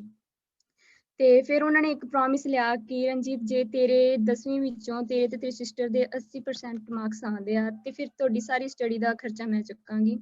ਤੇ ਫਿਰ ਮੈਮ ਬਸ ਉਹਨਾਂ ਨੇ ਇੱਕ ਪ੍ਰੋਮਿਸ ਲਿਆ, ਤੇ ਇੱਕ ਪ੍ਰੋਮਿਸ ਅਸੀਂ ਉਹਨਾਂ ਨੂੰ ਦਿੱਤਾ। ਤੇ ਫਿਰ ਉਹਨਾਂ ਨੇ ਮੇਰੀ ਫਿਰ ਅਸੀਂ ਬਹੁਤ ਮਿਹਨਤ ਕੀਤੀ, ਦਿਨ ਰਾਤ ਇੱਕ ਕਰਕੇ ਅਸੀਂ 80% ਨੰਬਰ ਆ ਗਏ ਸਾਡੇ। ਤੇ ਇਹ ਸਾਰਾ ਬਸ ਮੈਂ ਇਹੀ ਕਹਾਂਗੀ, ਪ੍ਰਮਾਤਮਾ ਨੇ ਜਿਵੇਂ ਕਿਵੇਂ ਕੋਈ ਰਾਹ ਬਣਾ ਦਿੱਤਾ, ਜਿਵੇਂ ਮੇਰੇ ਲਈ। ਮੈਂ ਉਹਨਾਂ ਨੂੰ ਇਹੀ ਕਿਹਾ ਸੀ ਕੋਈ ਵੀ ਰਾਹ ਬਣਾਓ, ਪਰ ਉਹਨਾਂ ਨੇ ਇਹੀ ਵੀ 6 ਮਹੀਨਿਆਂ ਦੇ ਵਿੱਚ ਪ੍ਰਿੰਸੀਪਲ ਨਵੇਂ ਆ ਗਏ, ਉਹਨਾਂ ਨਾਲ ਗੱਲ ਕੀਤੀ, ਉਹਨਾਂ ਨੇ ਸਾਰੀ ਜ਼ਿੰਮੇਵਾਰੀ ਲੈ ਲਈ। ਫਿਰ 80% ਨੰਬਰ ਆ ਗਏ। ਫਿਰ ਘਰ ਦੇ ਬਾਹਰ ਨਹੀਂ ਸੀ ਭੇਜਣਾ ਚਾਹੁੰਦੇ, ਮਤਲਬ ਕਿ ਪਿੰਡ ਤੋਂ ਬਾਹਰ ਨਹੀਂ ਸੀ ਜਾਣ ਦੇਣਾ ਚਾਹੁੰਦੇ, ਕਿਉਂਕਿ 10ਵੀਂ ਤੱਕ ਸਕੂਲ ਸੀਗਾ ਪਿੰਡ ਵਿੱਚ। ਫਿਰ ਉਹਨਾਂ ਨੇ ਘਰ ਪਾਪਾ ਨਾਲ ਖੁਦ ਗੱਲ ਕੀਤੀ ਕਿ ਤੁਹਾਡੇ ਦੋਨਾਂ ਬੇਟੀਆਂ ਦੀ ਜ਼ਿੰਮੇਵਾਰੀ ਮੇਰੀ ਹੈ, ਤੇ ਤੁਸੀਂ ਇਹਨਾਂ ਨੂੰ ਪੜ੍ਹਾਓ, ਕਿਉਂ ਨਹੀਂ ਪੜ੍ਹਾਉਣਾ, ਜਦੋਂ ਮੈਂ ਜ਼ਿੰਮੇਵਾਰੀ ਚੱਕਦੀ ਪਈ ਹਾਂ, ਹਰ ਇੱਕ ਤਰ੍ਹਾਂ ਦਾ ਇਹਨਾਂ ਦਾ ਖਰਚਾ ਮੈਂ ਚੱਕਾਂਗੀ। ਫਿਰ ਡੈਡੀ ਵੀ ਚਲੋ ਮੰਨ ਗਏ। ਤੇ ਉਸ ਤੋਂ ਬਾਅਦ ਫਿਰ ਉਹਨਾਂ ਨੇ ਕਾਪੀ ਪੈਨ ਤੋਂ ਲੈ ਕੇ ਵੈਨ ਫੀਸ, ਵਰਦੀਆਂ ਤੱਕ ਦਾ ਸਾਰਾ ਜ਼ਿੰਮੇਵਾਰੀ ਉਹਨਾਂ ਨੇ ਲਈ, ਮੇਰੀ ਤੇ ਮੇਰੀ ਸਿਸਟਰ ਦੀ। ਫਿਰ ਮੈਂ +1 ਵਿੱਚ ਸੀਗੀ, ਉਦੋਂ ਸਾਡੇ ਸਕੂਲ ਲੈਕਚਰ ਲੱਗਦੇ ਹੁੰਦੇ ਸੀਗੇ, ਸ੍ਰੀ ਸਹਿਜ ਪਾਠ ਜੀ ਦੇ, ਵੀਰ ਜੀ ਆਉਂਦੇ ਹੁੰਦੇ ਸੀਗੇ ਇੱਕ, ਤੇ ਉਹ ਹਰ ਮਹੀਨੇ ਬਾਅਦ ਲੈਕਚਰ ਲਗਾਉਂਦੇ ਹੁੰਦੇ ਸੀਗੇ। ਮੈਂ ਉਦੋਂ ਸਿਰਫ ਲੈਕਚਰ ਅਟੈਂਡ ਕਰਦੀ ਹੁੰਦੀ ਸੀ, ਮੈਂ ਪਾਠ ਨਹੀਂ ਸੀ ਕਰਦੀ। ਤੇ ਫਿਰ ਇੱਕ ਦਿਨ ਜਿਹੜੇ ਮੈਮ ਦੀ ਜ਼ਿੰਮੇਵਾਰੀ ਸੀ ਪੋਥੀ ਸਾਹਿਬ ਦੀ, ਮੈਂ ਉਹਨਾਂ ਨਾਲ ਗੱਲ ਕੀਤੀ। ਮੈਂ ਕਿਹਾ ਮੈਮ, ਮੈਂ ਕਰਨਾ ਚਾਹੁੰਦੀ ਹਾਂ, ਪਰ ਮੈਨੂੰ ਡਰ ਲੱਗਦਾ ਹੈ ਕਿ ਮੈਂ ਪਾਠ ਕਰਾਂਗੀ, ਜੇ ਮੈਂ ਨਾ ਕਰਾਂਗੀ, ਵਿੱਚੋਂ ਛੱਡ ਦਾਂਗੀ, ਤੇ ਪਤਾ ਨਹੀਂ ਕੀ ਹੋਏਗਾ, ਮੇਰੇ ਤੋਂ ਪਾਠ ਹੋਏਗਾ ਵੀ ਜਾਂ ਨਹੀਂ ਹੋਏਗਾ। ਤੇ ਫਿਰ ਉਹਨਾਂ ਨੇ ਮੈਨੂੰ ਕਿਹਾ ਕਿ ਰਣਜੀਤ, ਕੋਈ ਗੱਲ ਨਹੀਂ, ਤੂੰ ਪਾਠ ਕਰ, ਤੂੰ ਸ਼ੁਰੂ ਤਾਂ ਕਰ, ਤੇਰੇ ਤੋਂ ਆਪਣੇ ਆਪ ਹੀ ਹੋਏਗਾ। ਦੇਖ, ਮੈਂ ਜਦੋਂ ਪਹਿਲੀ ਵਾਰੀ ਪਾਠ ਕੀਤਾ ਸੀਗਾ, ਮੈਂ 1 ਸਾਲ ਦੇ ਵਿੱਚ ਭੋਗ ਪਾਇਆ ਸੀ। ਤੇ ਫਿਰ ਉਹਨਾਂ ਦੀ ਇਹ ਗੱਲ ਸੁਣ ਕੇ ਫਿਰ ਮੈਂ ਕਿਹਾ ਚਲੋ ਮੈਂ ਵੀ ਕਰਦੀ ਹਾਂ ਹੌਲੀ ਹੌਲੀ, ਚਲੋ ਮੇਰੇ ਤੋਂ ਹੋਏਗਾ। ਫਿਰ ਮੈਂ ਪੋਥੀ ਸਾਹਿਬ ਲਈ ਸਕੂਲ ਤੋਂ ਹੀ ਤੇ ਫਿਰ ਮੈਂ ਪਾਠ ਆਰੰਭ ਕੀਤਾ। ਤੇ ਉਸ ਤੋਂ ਬਾਅਦ ਜਦੋਂ ਮੈਂ 10th ਵਿੱਚ ਸੀਗੀ, ਜਦੋਂ ਮੈਂ ਪਾਠ ਨਹੀਂ ਸੀ ਕੀਤਾ, ਸ੍ਰੀ ਸਹਿਜ ਪਾਠ ਨਹੀਂ ਸੀ ਕਰਦੀ, ਉਹਦੇ ਵਿੱਚ ਮੇਰੇ ਵਿੱਚ ਇੰਨਾ ਜ਼ਿਆਦਾ ਗੁੱਸਾ ਹੁੰਦਾ ਸੀਗਾ ਕਿ ਜਦੋਂ ਮੈਂ ਸਕੂਲ ਕਿਸੇ ਫਰੈਂਡ ਨਾਲ ਗੱਲ ਕਰਨੀ ਜਾਂ ਕਿਸੇ ਨੇ ਮੇਰੇ ਨਾਲ ਗੱਲ ਕਰਨੀ, ਮੈਂ ਹਰ ਇੱਕ ਨਾਲ ਲੜਾਈ ਲੈ ਲੈਂਦੀ ਹੁੰਦੀ ਸੀ। ਹਰ ਇੱਕ ਨਾਲ ਮੇਰੀ ਲੜਾਈ ਹੋਣੀ ਸਕੂਲ ਵਿੱਚ, ਮੈਨੂੰ ਕੋਈ ਸਿੱਧੇ ਮੂੰਹ ਬੁਲਾਉਂਦਾ ਨਹੀਂ ਸੀ ਹੁੰਦਾ, ਇਸੇ ਕਰਕੇ ਕਿ ਜੇ ਰਣਜੀਤ ਨਾਲ ਬੋਲਾਂਗੇ ਇਹਨੇ ਤਾਂ ਲੜ ਹੀ ਪੈਣਾ, ਕੱਲ ਨੂੰ ਪੈਂਦੀ ਹੈ। ਹਮੇਸ਼ਾ ਚਿੜਚਿੜਾਪਨ, ਗੁੱਸਾ, ਨਿੱਕੀ ਨਿੱਕੀ ਗੱਲ ਤੋਂ ਗੁੱਸਾ, ਹਰ ਇੱਕ ਨਾਲ ਲੜਨਾ, ਘਰ ਵੀ ਬਾਹਰ ਵੀ, ਹਰ ਇੱਕ ਜਗ੍ਹਾ ਤੇ ਇਹੀ ਹਾਲ ਸੀ। ਉਸ ਤੋਂ ਬਾਅਦ ਜਦੋਂ ਮੈਂ ਪਾਠ ਆਰੰਭ ਕੀਤਾ, ਮੈਂ ਅਰਥਾਂ ਸਮੇਤ ਪਾਠ ਸ਼ੁਰੂ ਕੀਤਾ। ਤੇ ਜਿਵੇਂ ਜਿਵੇਂ ਮੈਂ ਅਰਥ ਪੜ੍ਹੇ, ਮੈਨੂੰ ਪਹਿਲਾਂ ਲੱਗਾ ਕਿ ਹਾਏ ਮੈਂ ਬੋਝ ਜਿਹਾ ਲੈ ਲਿਆ ਸਿਰ ਤੇ, ਮੈਨੂੰ ਐਵੇਂ ਮੈਂ ਆਰੰਭ ਨਹੀਂ ਸੀ ਕਰਨਾ, ਮੈਂ ਹੁਣ ਵਿੱਚ ਛੱਡਾਂਗੀ। ਪਰ ਮੈਂ ਜਿਵੇਂ ਜਿਵੇਂ ਪਾਠ ਕਰਨ ਲੱਗੀ, ਮੈਂ ਦੋ ਅੰਗ ਕਰਨੇ, ਫਿਰ ਤਿੰਨ, ਫਿਰ ਹੌਲੀ ਹੌਲੀ ਮੈਂ ਡੇਲੀ ਦਾ ਘੰਟਾ ਲਗਾਉਣਾ, ਕਦੀ ਕਦੀ ਮੈਂ 25 ਅੰਗ ਅਰਥਾਂ ਸਮੇਤ ਕਰ ਲੈਣੇ ਇੱਕੋ ਟਾਈਮ। ਹੌਲੀ ਹੌਲੀ ਜਿਵੇਂ ਮਤਲਬ ਕਿ ਆਪਣੇ ਆਪ ਹੀ ਮੈਂ ਨਾਲ ਜੁੜਦੀ ਗਈ, ਅਰਥ ਸਮਝਦੀ ਗਈ। ਐਂ ਲੱਗਣ ਲੱਗ ਪਿਆ ਵੀ ਜਿਵੇਂ ਨਾ ਮੈਂ ਪ੍ਰਮਾਤਮਾ ਨਾਲ ਗੱਲਾਂ ਕਰਦੀ ਪਈ ਹਾਂ। ਤੇ ਹੌਲੀ ਹੌਲੀ ਜ਼ਿੰਦਗੀ 'ਚ ਇੰਨਾ 2 ਸਾਲਾਂ ਦੇ ਵਿੱਚ ਮੇਰੇ ਇੰਨਾ +1 +2 ਵਿੱਚ ਬਦਲਾਵ ਆ ਗਿਆ, ਸੁਭਾਅ ਵਿੱਚ ਬਹੁਤ ਹੀ ਬਦਲਾਵ ਆ ਗਿਆ। ਘਰ ਦੇ ਹੈਰਾਨ ਸੀ ਕਿ ਕਿਵੇਂ ਇੰਨੀ ਲੜਾਕੀ ਹੁੰਦੀ ਸੀ, ਹੁਣ ਇੰਨਾ ਮਿੱਠਾ ਹਰ ਇੱਕ ਨਾਲ ਬੋਲਦੀ ਹੈ, ਇੰਨੇ ਪਿਆਰ ਨਾਲ ਬੋਲਦੀ ਹੈ, ਪਤਾ ਨਹੀਂ ਇਹਨੂੰ ਹੋਇਆ ਕਿਵੇਂ ਹੋਇਆ। ਤੇ ਜਿਹੜਾ ਵੀ ਮੇਰੇ ਤੋਂ ਇਹਦਾ ਕਾਰਨ ਪੁੱਛਦਾ, ਮੈਂ ਹਮੇਸ਼ਾ ਕਹਿੰਦੀ ਕਿ ਜ਼ਿੰਦਗੀ ਵਿੱਚ ਹੋਰ ਕੁਝ ਕਰੋ ਨਾ ਕਰੋ, ਪਰ ਜ਼ਿੰਦਗੀ ਵਿੱਚ ਇੱਕ ਵਾਰ ਇੱਕ ਸਹਿਜ ਪਾਠ ਅਰਥਾਂ ਸਮੇਤ ਜ਼ਰੂਰ ਕਰਨਾ, ਤੁਹਾਡੀ ਪੂਰੀ ਜ਼ਿੰਦਗੀ ਬਦਲ ਜਾਏਗੀ। ਮੇਰੇ ਤੋਂ ਬਹੁਤਿਆਂ ਨੇ ਹਮੇਸ਼ਾ ਪੁੱਛਿਆ ਤੇ ਮੈਂ ਇਹੀ ਕਿਹਾ ਕਿ ਬਸ ਇੱਕ ਪਾਠ ਜ਼ਿੰਦਗੀ ਵਿੱਚ ਸਹਿਜ ਪਾਠ ਜ਼ਰੂਰ ਕਰੋ, ਅਰਥਾਂ ਸਮੇਤ ਸਮਝ ਕੇ ਕਰੋਗੇ ਤੇ ਦੇਖਣਾ ਤੁਹਾਡੀ ਜ਼ਿੰਦਗੀ ਵਿੱਚ ਕਿਵੇਂ ਬਦਲਾਵ ਆਉਂਦੇ ਨੇ, ਪ੍ਰਮਾਤਮਾ ਤੁਹਾਡੀ ਕਿਵੇਂ ਗੱਲ ਸੁਣਦਾ ਹੈ, ਕਿਵੇਂ ਤੁਹਾਡੀ ਹਰ ਅਰਦਾਸ ਪੂਰੀ ਹੋਏਗੀ। ਤੇ ਬਸ ਉਸੇ ਤਰ੍ਹਾਂ ਮੇਰੀ ਜ਼ਿੰਦਗੀ 'ਚ ਬੜਾ ਬਦਲਾਵ ਆ ਗਿਆ। ਮੈਨੂੰ ਕੋਈ ਕੁਝ ਵੀ ਕਹਿੰਦਾ ਸੀ, ਮੈਂ ਵੀ ਮੇਰੇ ਪਿੱਠ ਦੇ ਪਿੱਛੇ ਕੋਈ ਬੋਲਦਾ ਸੀ ਜਾਂ ਕੋਈ ਮੈਨੂੰ ਆਣ ਕੇ ਕਹਿੰਦਾ ਸੀ ਕਿ ਰਣਜੀਤ ਤੇਰੇ ਬਾਰੇ ਕੋਈ ਐਂ ਬੋਲਦਾ ਹੈ, ਤੈਨੂੰ ਕੋਈ ਐਂ ਕਹਿੰਦਾ ਹੈ, ਜਾਂ ਕੁਝ ਵੀ ਗਾਲਾਂ ਮੂੰਹ ਤੇ ਕੱਢ ਕੇ ਚਲੇ ਜਾਂਦੇ ਸੀ। ਮੈਨੂੰ ਕੋਈ ਪਰਵਾਹ ਨਹੀਂ ਸੀ ਹੁੰਦੀ, ਮੈਂ ਕਹਿੰਦੀ ਹੁੰਦੀ ਸੀ ਚਲੋ ਕੋਈ ਨਹੀਂ, ਮੈਨੂੰ ਕੋਈ ਗਲਤ ਸਮਝਦਾ ਹੈ ਸਮਝੀ ਜਾਵੇ, ਮੈਨੂੰ ਕੋਈ ਪਰਵਾਹ ਨਹੀਂ ਸੀ ਹੁੰਦੀ। ਮੈਂ ਹਮੇਸ਼ਾ ਸਭ ਨੂੰ ਇੱਕ ਗੱਲ ਹੀ ਕਹਿੰਦੀ ਹੁੰਦੀ ਸੀ ਕਿ ਚਲੋ ਕੋਈ ਨਹੀਂ, ਪ੍ਰਮਾਤਮਾ ਦੇਖਦਾ ਹੈ, ਮੈਂ ਗਲਤ ਆ ਜਾਂ ਮੈਂ ਸਹੀ ਆ, ਮੇਰਾ ਪ੍ਰਮਾਤਮਾ, ਮੇਰਾ ਵਾਹਿਗੁਰੂ ਦੇਖਦਾ ਹੈ, ਮੈਨੂੰ ਕੋਈ ਪਰਵਾਹ ਨਹੀਂ ਸੀ ਹੁੰਦੀ। ਉਸ ਤੋਂ ਬਾਅਦ ਬਸ +2 ਵਿੱਚ ਫਿਰ ਉਸ ਤੋਂ ਬਾਅਦ ਮੇਰੇ 84% ਮਾਰਕਸ ਆ ਗਏ। ਉਸ ਤੋਂ ਬਾਅਦ ਫਿਰ ਅੱਗੇ ਦੀ ਸਟੱਡੀ ਦੀ ਗੱਲ ਹੋਈ ਤੇ ਸ਼ਹਿਰ ਕੋਈ ਭੇਜਣ ਲਈ ਤਿਆਰ ਨਹੀਂ ਸੀਗਾ। ਤੇ ਉਸ ਤੋਂ ਬਾਅਦ ਜਦੋਂ ਮੈਂ ਫਾਰਮ ਫਿਲ ਕੀਤੇ, ਮੈਂ ਘਰ ਗੱਲ ਕੀਤੀ +2 ਵਿੱਚ, ਮੈਂ ਕਿਹਾ ਡੈਡੀ ਮੈਂ ਫਾਰਮ ਫਿਲ ਕੀਤੇ ਨੇ, ਜੇ ਮੇਰੀ ਸਕਾਲਰਸ਼ਿਪ ਲੱਗ ਜਾਂਦੀ ਹੈ ਤੇ ਤੁਸੀਂ ਮੈਨੂੰ ਰੋਕੋਗੇ ਨਹੀਂ, ਮੈਂ ਅੱਗੇ ਪੜ੍ਹਨਾ ਚਾਹੁੰਦੀ ਹਾਂ, ਮੈਂ ਘਰੇ ਨਹੀਂ ਬੈਠਣਾ, ਜੋ ਮਰਜ਼ੀ ਹੋ ਜਾਏ, ਮੈਂ ਪੜ੍ਹਨਾ ਹੀ ਪੜ੍ਹਨਾ ਹੈ। ਤੇ ਫਿਰ ਜਦੋਂ ਵੀ ਮੈਂ ਪਾਠ ਕਰਦੀ, ਮੈਂ ਸਵੇਰੇ ਸ਼ਾਮ ਪਾਠ ਕਰਦੀ, ਤੇ ਉਦੋਂ ਮੈਂ 3 ਬਾਣੀਆਂ ਜਾਂ 4 ਬਾਣੀਆਂ ਦਾ ਸੁਬਹ ਪਾਠ ਕਰਦੀ ਸੀ, ਸ਼ਾਮ ਨੂੰ ਰਹਿਰਾਸ ਸਾਹਿਬ ਦਾ ਪਾਠ ਕਰਦੀ ਸੀ ਤੇ ਸ਼੍ਰੀ ਸਹਿਜ ਪਾਠ ਕਰਦੀ ਹੁੰਦੀ ਸੀ। ਤੇ ਮੈਂ ਹਮੇਸ਼ਾ ਇੱਕੋ ਹੀ ਅਰਦਾਸ ਕਰਦੀ ਸੀ, ਵਾਹਿਗੁਰੂ ਜੀ ਜਿਵੇਂ ਤੁਸੀਂ ਮੈਨੂੰ +2 ਕਰਵਾਈ ਹੈ ਨਾ, ਉਵੇਂ ਕੋਈ ਕਿਸੇ ਵੀ ਤਰ੍ਹਾਂ ਕਰੋ, ਪਰ ਮੈਂ ਸ਼ਹਿਰ ਪੜ੍ਹਨਾ ਹੈ, ਮੈਂ ਘਰੇ ਨਹੀਂ ਬੈਠਣਾ। ਕਿਉਂਕਿ ਉਸ ਤੋਂ ਬਾਅਦ ਕੀ ਹੋਣਾ ਸੀਗਾ, ਵਿਆਹ ਕਰ ਦੇਣਾ ਸੀ ਘਰਦਿਆਂ ਨੇ, ਤੇ ਬਸ ਉਸ ਤੋਂ ਬਾਅਦ ਪੂਰੀ ਜ਼ਿੰਦਗੀ ਐਵੇਂ ਘਰ ਬੈਠ ਕੇ ਵਿਹਲੇ ਗੁਜ਼ਰ ਜਾਣੀ ਸੀ। ਪਰ ਮੈਂ ਨਹੀਂ ਸੀ ਘਰੇ ਬੈਠਣਾ ਚਾਹੁੰਦੀ। ਤੇ ਫਿਰ ਮੈਂ ਹਮੇਸ਼ਾ ਜਦੋਂ ਪਾਠ ਕਰਨਾ, ਮੈਂ ਜਦੋਂ ਸ਼੍ਰੀ ਸਹਿਜ ਪਾਠ ਕਰਦੀ ਹੁੰਦੀ ਸੀ ਨਾ, ਮੈਨੂੰ ਉਦੋਂ ਬੜਾ ਰੋਣਾ ਆਉਂਦਾ ਹੁੰਦਾ ਸੀ ਤੇ ਮੈਂ ਖੁੱਲ ਕੇ ਰੋ ਲੈਂਦੀ ਹੁੰਦੀ ਸੀ। ਮੈਂ ਕਿਸੇ ਦੇ ਸਾਹਮਣੇ ਕਦੀ ਨਹੀਂ ਸੀ ਰੋਈ, ਪਰ ਮੈਂ ਜਦੋਂ ਪਾਠ ਕਰਦੀ ਸੀ, ਇਕੱਲੀ ਅੰਦਰ ਬੈਠੀ ਹੁੰਦੀ ਸੀ, ਮੈਂ ਬੜਾ ਰੋਂਦੀ ਹੁੰਦੀ ਸੀ। ਆਪਦੇ ਪੂਰੇ ਮਨ ਦੀ ਭੜਾਸ ਜਿਵੇਂ ਕਹਿ ਲਓ, ਮੈਂ ਕੱਢ ਲੈਂਦੀ ਹੁੰਦੀ ਸੀਗੀ। ਜਿਵੇਂ ਮੈਨੂੰ ਐਂ ਲੱਗਦਾ ਸੀ ਮੇਰਾ ਪ੍ਰਮਾਤਮਾ ਮੇਰੇ ਸਾਹਮਣੇ ਬੈਠਾ, ਮੇਰੀ ਹਰ ਇੱਕ ਗੱਲ ਸੁਣਦਾ ਪਿਆ, ਤੇ ਮੈਂ ਹਰ ਇੱਕ ਗੱਲ ਉਹਨਾਂ ਨਾਲ ਸ਼ੇਅਰ ਕਰਦੀ ਸੀ ਤੇ ਮੈਂ ਰੋਂਦੀ ਸੀ। ਤੇ ਮੈਨੂੰ ਐਂ ਲੱਗਦਾ ਸੀ ਮੇਰਾ ਮਨ ਹਲਕਾ ਹੋ ਜਾਂਦਾ ਸੀ ਹਰ ਰੋਜ਼। ਉਸ ਤੋਂ ਬਾਅਦ ਮੈਂ +2 ਵਿੱਚ ਵਧੀਆ ਮਾਰਕਸ ਆ ਗਏ ਤੇ ਉਸ ਤੋਂ ਬਾਅਦ ਫਿਰ ਮੈਂ ਅੱਗੇ ITI ਐਡਮਿਸ਼ਨ ਕਰਵਾ ਲਈ ਤੇ ਉਦੋਂ ITI ਦੇ ਵਿੱਚ ਮੇਰੀ ਸਕਾਲਰਸ਼ਿਪ ਸਟਾਰਟ ਹੋ ਗਈ ਤੇ ਮੈਨੂੰ ਘਰਦਿਆਂ ਨੇ ਨਹੀਂ ਰੋਕਿਆ, ਚਲੋ ਪੜ੍ਹਨ ਲਈ ਮੌਕਾ ਮਿਲ ਗਿਆ। ਤੇ ਉਸ ਤੋਂ ਬਾਅਦ ਜਦੋਂ ਫਿਰ ਮੈਂ ITI ਵਿੱਚ ਐਡਮਿਸ਼ਨ ਕਰਵਾਈ, ਉੱਥੇ 1 ਸਾਲ ਦਾ ਮੇਰਾ ਕੋਰਸ ਸੀਗਾ। ਮੇਰੀ ਸਾਰੀ ਉਦੋਂ ਸਕਾਲਰਸ਼ਿਪ ਐਜੂਕੇਟ ਪੰਜਾਬ ਪ੍ਰੋਜੈਕਟ ਵੱਲੋਂ ਜਿੰਨੇ ਵੀ ਮੇਰਾ ਸਾਰਾ ਖਰਚਾ ਸੀਗਾ, ਸਾਰਾ ਉਹਨਾਂ ਨੇ ਉਠਾਇਆ ਤੇ ਮੈਨੂੰ ਕਾਫੀ ਹੈਲਪ ਹੋਈ ਮੇਰੀ ਸਟੱਡੀ ਦੇ ਵਿੱਚ। ਸ਼ਾਇਦ ਹੋ ਸਕਦਾ ਸੀਗਾ ਕਿ ਜੇ ਮੇਰੀ ਸਕਾਲਰਸ਼ਿਪ ਨਾ ਲੱਗਦੀ ਤੇ ਮੈਨੂੰ ਉਮੀਦ ਨਹੀਂ ਸੀ ਹੈਗੀ ਕਿ ਮੈਂ ਸਿਟੀ ਜਾਵਾਂਗੀ ਪੜ੍ਹਨ ਵਾਸਤੇ, ਪਰ ਪ੍ਰਮਾਤਮਾ ਨੇ ਮੇਰੇ ਲਈ ਫਿਰ ਇੱਕ ਰਾਹ ਖੋਲ ਦਿੱਤਾ। ਇੱਕ ਰਾਹ ਖੁੱਲ ਗਿਆ ਮੇਰੇ ਵਾਸਤੇ ਨਵਾਂ, ਤੇ ਫਿਰ ਬੜੀਆਂ ਉਮੀਦਾਂ ਜਾਗੀਆਂ ਮੈਨੂੰ ਇਸ ਸਕਾਲਰਸ਼ਿਪ ਤੋਂ। ਤੇ ਫਿਰ ਮੈਂ ITI ਕਰ ਲਈ। ਹੁਣ ਮੇਰੇ ਐਗਜ਼ਾਮ ਹਾਲੇ ਵੀ ਹੋਣੇ ਆ, ਤੇ ਫਿਰ ਕੁਝ ਕੁ ਟਾਈਮ ਵਾਸਤੇ ਮੈਂ ਆਪਣੇ ਸਹੀ ਰਸਤੇ ਤੋਂ ਭਟਕ ਗਈ ਸੀ। ਮੈਂ ਕੁਝ ਗਲਤ ਕੰਮਾਂ ਵਿੱਚ ਪੈ ਗਈ ਤੇ ਕੁਝ ਗਲਤ ਸੋਚ ਮੇਰੀ ਹੋ ਗਈ ਕਾਫੀ। ਮਤਲਬ ਕਿ ਮੈਂ ਗਲਤ ਹੋ ਗਈ ਸੀਗੀ, ਮੇਰੀ ਸੋਚ ਗਲਤ ਹੋ ਗਈ ਸੀ। ਜੇ ਸੋਚ ਆਪਣੀ ਗਲਤ ਹੋਏਗੀ ਤੇ ਬੰਦਾ ਆਪਣੇ ਆਪ ਗਲਤ ਹੋ ਜਾਂਦਾ। ਤੇ ਫਿਰ ਮੈਂ ਪਾਠ ਕਰਨਾ ਬਿਲਕੁਲ ਹੀ ਛੱਡ ਦਿੱਤਾ। ਮੈਂ ਕਾਫੀ ਟਾਈਮ 2 2.5 3 ਮਹੀਨੇ ਪਾਠ ਨਹੀਂ ਕੀਤਾ, ਬਿਲਕੁਲ ਹੀ ਨਹੀਂ ਕੀਤਾ, ਸਿਰਫ ਸਹਿਜ ਪਾਠ ਕਰਦੀ ਰਹੀ ਹਾਂ। ਉਸ ਤੋਂ ਇਲਾਵਾ ਮੈਂ ਜਪਜੀ ਸਾਹਿਬ ਦਾ ਨਿਤਨੇਮ ਸਾਰਾ ਕੁਝ ਛੱਡ ਦਿੱਤਾ, ਨਾ ਸ਼ਾਮ ਨੂੰ ਪਾਠ ਕਰਦੀ ਸੀਗੀ, ਸਾਰਾ ਕੁਝ ਛੱਡ ਦਿੱਤਾ, ਬਿਲਕੁਲ ਹੀ ਛੱਡ ਦਿੱਤਾ। ਤੇ ਪਰ ਉਹਦੀ ਸਜ਼ਾ ਵੀ ਮੈਨੂੰ ਜਿਵੇਂ ਕਹਿ ਲਓ ਕਿ ਮਿਲੀ ਪਰਮਾਤਮਾ ਨੇ। ਮਤਲਬ ਕਿ ਜਿਵੇਂ ਪਹਿਲਾਂ ਮੈਂ ਅਰਦਾਸ ਕਰਦੀ ਸੀ, ਮੈਂ ਸਾਰਾ ਕੁਝ ਕਰਨਾ ਹੀ ਜਦੋਂ ਛੱਡ ਦਿੱਤਾ, ਉਹਦੀ ਸਜ਼ਾ ਵੀ ਮਿਲਣੀ ਸੀ, ਮੇਰੀ ਗਲਤੀ ਸੀ। ਮੈਨੂੰ ਇੱਕ ਦਿਨ ਫੋਨ ਆਇਆ, ਉਸ ਤੋਂ ਬਾਅਦ ਹਾਲੇ ਪੇਪਰ ਨਹੀਂ ਹੋਏ ITI ਦੇ, ਤੇ ਮੈਂ ਕਾਲਜ ਅੱਗੇ ਐਡਮਿਸ਼ਨ ਕਰਵਾਈ। ਤੇ ਫਿਰ ਲਾਸਟ ਮੀਟਿੰਗ ਸੀਗੀ ਗੁਰਦੁਆਰਾ ਸਾਹਿਬ, ਤੇ ਮੈਨੂੰ ਕਾਲ ਆਈ ਕਿ ਮੇਰੀ ਸਕਾਲਰਸ਼ਿਪ ਬੰਦ ਹੋ ਰਹੀ ਹੈ। ਤੇ ਉਸ ਦਿਨ ਮੈਂ ਘਰ ਵੀ ਨਹੀਂ ਸੀ, ਉਦੋਂ ਮੈਂ ਸਿਟੀ ਤੋਂ ਬਾਹਰ ਸੀ, ਮੈਂ ਜਿੱਥੇ ਸੀ ਮਤਲਬ ਕਿ ਭੂਆ ਜੀ ਕੋਲ ਗਈ ਹੋਈ ਸੀ, ਮੈਂ ਇਕੱਲੀ ਸੀ। ਮੇਰੀ ਦੀਦੀ ਕਜ਼ਨ ਸਿਸਟਰ ਨੀਚੇ ਸੀਗੇ, ਮੈਂ ਛੱਤ ਤੇ ਚੜੀ ਸੀ। ਉੱਥੇ ਜਦੋਂ ਮੈਮ ਨਾਲ ਗੱਲ ਹੋਈ, ਆਫਿਸ ਤੋਂ ਫੋਨ ਆਇਆ, ਤੇ ਜਦੋਂ ਮੈਨੂੰ ਪਤਾ ਲੱਗਾ ਕਿ ਮੇਰੀ ਸਕਾਲਰਸ਼ਿਪ ਬੰਦ ਹੋਈ ਹੈ, ਉਦੋਂ ਮੈਂ ਕਾਫੀ ਰੋਈ, ਬਹੁਤ ਜ਼ਿਆਦਾ ਰੋਈ। ਕਿ ਮੈਂ ਬਹੁਤ ਰਿਕੁਐਸਟ ਕੀਤੀ ਕਿ ਮੈਮ ਚਲੋ ਮੇਰੀ ਗਲਤੀ ਹੈ, ਮੈਂ ਮਾਫੀ ਚਾਹੁੰਦੀ ਹਾਂ, ਪਰ ਪਲੀਜ਼ ਮੇਰੀ ਸਕਾਲਰਸ਼ਿਪ ਨਾ ਬੰਦ ਕੀਤੀ ਜਾਵੇ, ਜਿੰਨੀ ਹੋ ਸਕਦੀ ਹੈ ਮੈਨੂੰ ਉਨੀ ਸਕਾਲਰਸ਼ਿਪ ਦਿੱਤੀ ਜਾਵੇ, ਵੀ ਜਿੰਨੀ ਵੀ ਮੇਰੀ ਹੈਲਪ ਹੋਏਗੀ ਤੁਹਾਡੇ ਵੱਲੋਂ ਮੇਰੇ ਲਈ ਉਨਾ ਹੀ ਬਹੁਤ ਹੋਏਗਾ। ਤੇ ਫਿਰ 2-3 ਦਿਨ ਗੱਲ ਹੁੰਦੀ ਰਹੀ, ਪਰ ਕੁਝ ਨਹੀਂ ਬਣਿਆ। ਤੇ ਸਕਾਲਰਸ਼ਿਪ ਤੋਂ ਫਿਰ ਮੈਮ ਨੇ ਕਿਹਾ ਕਿ ਚਲੋ, ਮੈਂ ਮੰਮਾ ਨਾਲ ਗੱਲ ਕਰਵਾਈ, ਤੇ ਮੈਮ ਨੇ ਕਿਹਾ ਚਲੋ ਅਸੀਂ ਇੱਕ ਵਾਰੀ ਡਿਸਕਸ ਕਰਕੇ ਦੱਸਾਂਗੇ। ਤੇ ਉਸ ਤੋਂ ਬਾਅਦ ਸਾਰੇ ਮੈਂਬਰਸ ਨਾਲ ਗੱਲ ਹੋਈ, ਪਰ ਸਕਾਲਰਸ਼ਿਪ ਬੰਦ ਹੋ ਗਈ। ਫਿਰ ਮੈਂ ਆਪਣੇ ਵਾਈਸ ਨੂੰ ਪੁੱਛਿਆ, ਤੇ ਉਹਨਾਂ ਨੇ ਕਿਹਾ ਕਿ ਬੰਦ ਹੋ ਗਈ, ਹੁਣ ਕੁਝ ਨਹੀਂ ਹੋ ਸਕਦਾ। ਤੇ ਫਿਰ ਮੈਂ ਕਿਹਾ ਚਲੋ, ਪਹਿਲਾਂ ਮੈਨੂੰ ਐਂ ਲੱਗਾ, ਜਿਸ ਦਿਨ ਮੇਰੀ ਪਹਿਲੇ ਦਿਨ ਗੱਲ ਹੋਈ ਕਿ ਬੰਦ ਹੋ ਗਈ ਹੈ, ਮੈਨੂੰ ਲੱਗਾ ਕਿ ਮੇਰੇ ਨਾਲ ਗਲਤ ਹੋਇਆ ਹੈ, ਮੇਰੀ ਇਹਦੇ ਵਿੱਚ ਕੋਈ ਗਲਤੀ ਨਹੀਂ, ਕਿਉਂਕਿ ਜੋ ਕੁਝ ਵੀ ਹੋਇਆ ਸੀ ਗਲਤ ਫਹਿਮੀਆਂ ਸੀ, ਕਿ ਇਹਦੇ ਵਿੱਚ ਸਾਰੀ ਨਾ ਤੁਹਾਡੀ ਗਲਤੀ ਹੈ, ਮੇਰੀ ਕੋਈ ਗਲਤੀ ਨਹੀਂ, ਮੇਰੇ ਨਾਲ ਗਲਤ ਹੋਇਆ ਹੈ। ਮੇਰੇ ਦਿਲ ਵਿੱਚ ਪਹਿਲਾਂ ਇਹ ਗੱਲ ਆਈ। ਤੇ ਜਦੋਂ ਮੈਂ ਸ਼ਾਮ ਨੂੰ ਪਾਠ ਕਰਨ ਲੱਗੀ, ਉਦੋਂ ਗੁਰਬਾਣੀ ਵਿੱਚ ਇੱਕ ਪੰਕਤੀ ਆਈ, ਦੱਦੈ ਦੋਸ਼ ਨਾ ਦੇਊ ਕਿਸੇ, ਦੋਸ਼ ਕਰਮਾ ਆਪਣਿਆ, ਜੋ ਮੈਂ ਕੀਆ ਸੋ ਮੈਂ ਪਾਇਆ। ਸੌਰੀ, ਦੱਦੈ ਦੋਸ਼ ਨਾ ਦੇਊ ਕਿਸੇ, ਦੋਸ਼ ਕਰਮਾ ਆਪਣਿਆ, ਜੋ ਮੈਂ ਕੀਆ ਸੋ ਮੈਂ ਪਾਇਆ, ਦੋਸ਼ ਨਾ ਦੀਜੈ ਅਵਰਜਨਾ। ਤੇ ਉਦੋਂ ਮੈਨੂੰ ਫੀਲ ਹੋਇਆ ਕਿ ਨਹੀਂ, ਗਲਤੀ ਉਹਨਾਂ ਦੀ ਨਹੀਂ, ਗਲਤੀ ਮੇਰੀ ਹੈ। ਗਲਤੀ ਮੈਮ ਦੀ ਨਹੀਂ ਹੈ, ਕਿਸੇ ਹੋਰ ਮੈਂਬਰਸ ਦੀ ਨਹੀਂ, ਗਲਤੀ ਸਾਰੀ ਮੇਰੀ ਹੈ। ਕਿਉਂਕਿ ਗੁਰਬਾਣੀ ਵੀ ਕਹਿੰਦੀ ਹੈ, ਜੋ ਅਸੀਂ ਕਰਦੇ ਹਾਂ ਸਾਨੂੰ ਉਹ ਜੋ ਸਾਡੇ ਕਰਮ ਨੇ, ਸਾਨੂੰ ਅਸੀਂ ਉਹੀ ਪਾਉਂਦੇ ਹਾਂ, ਉਹਦਾ ਫਲ ਸਾਨੂੰ ਉਹੀ ਮਿਲਦਾ। ਜੇ ਅਸੀਂ ਸਹੀ ਕਰਨੇ ਆ, ਸਾਨੂੰ ਫਲ ਵਧੀਆ ਮਿਲਦਾ, ਜੇ ਅਸੀਂ ਗਲਤ ਕਰਨੇ ਆ ਤੇ ਸਾਨੂੰ ਫਿਰ ਉਹਦਾ ਫਲ ਵੀ ਉਵੇਂ ਦਾ ਹੀ ਮਿਲੇਗਾ। ਤੇ ਫਿਰ ਮੈਨੂੰ ਫੀਲ ਹੋਇਆ ਕਿ ਹਾਂ, ਗਲਤੀ ਮੇਰੀ ਹੈ। ਤੇ ਗਲਤੀ ਮੇਰੀ ਇਹ ਸੀਗੀ ਕਿ ਜਦੋਂ ਮੈਂ ਐਡਮਿਸ਼ਨ ਕਰਵਾਈ, ਜੋ ਮੈਨੂੰ ਉੱਥੋਂ ਡਿਟੇਲ ਦਿੱਤੀ ਗਈ ਸੀਗੀ, ਮੈਂ ਉੱਦਾਂ ਹੀ ਜਿਸ ਦਿਨ ਲਾਸਟ ਮੀਟਿੰਗ ਸੀਗੀ ਉਸ ਦਿਨ ਹੀ ਐਡਮਿਸ਼ਨ ਕਰਵਾਈ। ਮੀਟਿੰਗ ਦਾ ਟਾਈਮ 10 ਤੋਂ 12 ਸੀਗਾ, ਤੇ ਮੈਂ ਉੱਥੇ ਮੀਟਿੰਗ ਵਿੱਚ ਪਹੁੰਚੀ 1 ਵਜੇ ਦੇ ਕਰੀਬ, ਕਿਉਂਕਿ ਮੈਂ ਐਡਮਿਸ਼ਨ ਕਰਵਾਉਣੀ ਸੀ, ਉੱਥੇ ਕਾਫੀ ਟਾਈਮ ਲੱਗ ਗਿਆ। ਮੈਨੂੰ ਜੋ ਡਿਟੇਲ ਉੱਥੇ ਜਿਵੇਂ ਮਿਲੀ, ਮੈਂ ਉਵੇਂ ਹੀ ਸਬਮਿਟ ਕਰਵਾ ਦਿੱਤੀ।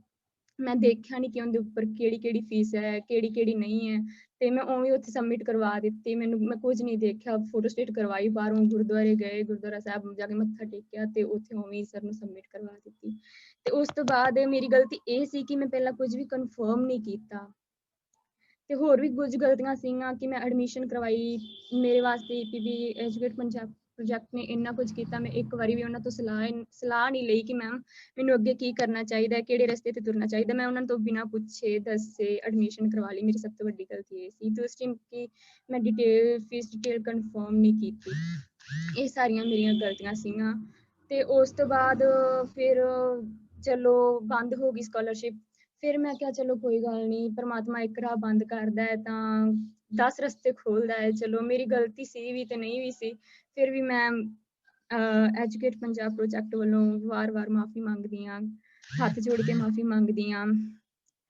ਤੇ ਉਸ ਤੋਂ ਬਾਅਦ ਫਿਰ ਚਲੋ ਜਿਵੇਂ ਕਿਵੇਂ ਕਰਕੇ ਮੇਰੀ ਸਕਾਲਰਸ਼ਿਪ ਫਿਰ ਰੀਸਟਾਰਟ ਹੋ ਗਈ ਹੈ।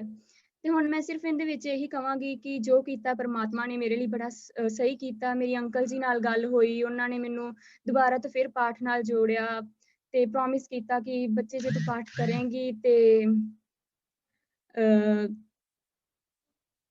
ਤੈਨੂੰ ਸਭ ਕੁਝ ਮਿਲੇਗਾ। ਤੇ ਅੰਕਲ ਜੀ ਨਾਲ ਗੱਲ ਹੋਈ, ਮੇਰੀ ਸਕਾਲਰਸ਼ਿਪ ਰੀਸਟਾਰਟ ਹੋ ਗਈ। ਤੇ ਮੈਨੂੰ ਇੰਝ ਲੱਗਾ ਕਿ ਹਾਂ, ਮੈਨੂੰ ਮੇਰੀ ਗਲਤੀ ਦਾ ਅਹਿਸਾਸ ਹੋਇਆ। ਜੋ ਮੈਂ ਅਰਦਾਸਾਂ ਕੀਤੀਆਂ, ਮੈਨੂੰ ਉਹਦਾ ਫਲ ਦੁਬਾਰਾ ਫਿਰ ਮਿਲਿਆ। ਮੈਨੂੰ ਇੱਕ ਮੌਕਾ ਮਿਲਿਆ, ਜਿਵੇਂ ਜ਼ਿੰਦਗੀ ਵਿੱਚ ਕਹਿ ਲਓ ਗੋਲਡਨ ਚਾਂਸ, ਇੱਕ ਸੁਨਹਿਰੀ ਮੌਕਾ ਮਿਲਿਆ ਮੈਨੂੰ ਦੁਬਾਰਾ ਸਟੱਡੀ ਕਰਨ ਦਾ। ਸ਼ਾਇਦ ਮੈਂ ਘਰ ਵੀ ਗੱਲ ਨਹੀਂ ਸੀ ਕੀਤੀ ਕਿ ਮੇਰੀ ਸਕਾਲਰਸ਼ਿਪ ਬੰਦ ਹੋ ਗਈ ਹੈ, ਇਸੇ ਕਰਕੇ ਜੇ ਮੇਰੀ ਸਕਾਲਰਸ਼ਿਪ ਮੈਨੂੰ ਨਾ ਮਿਲਦੀ ਤਾਂ ਮੇਰੇ ਘਰਦਿਆਂ ਨੇ ਮੈਨੂੰ ਫਿਰ ਘਰੇ ਬਿਠਾ ਲੈਣਾ ਸੀਗਾ, ਪਰ ਮੈਂ ਘਰ ਨਹੀਂ ਗੱਲ ਕੀਤੀ। ਪਰਮਾਤਮਾ ਨੇ ਫਿਰ ਮੈਨੂੰ ਮੇਰੀ ਗਲਤੀ ਦਾ ਅਹਿਸਾਸ ਹੋਇਆ ਕਿ ਹਾਂ ਮੈਂ ਪਾਠ ਛੱਡ ਦਿੱਤਾ। ਉਹਦੀ ਕਿੱਡੀ ਵੱਡੀ ਮੈਨੂੰ ਗਲਤੀ ਦੀ ਸਜ਼ਾ ਮਿਲੀ ਕਿ ਮੇਰਾ ਸੁਪਨਾ ਸੀ ਜੋ ਉਹ ਹੁਣ ਸ਼ਾਇਦ ਪੂਰਾ ਨਹੀਂ ਹੋਏਗਾ, ਮੈਂ ਫਿਰ ਘਰੇ ਬੈਠ ਜਾਵਾਂਗੀ।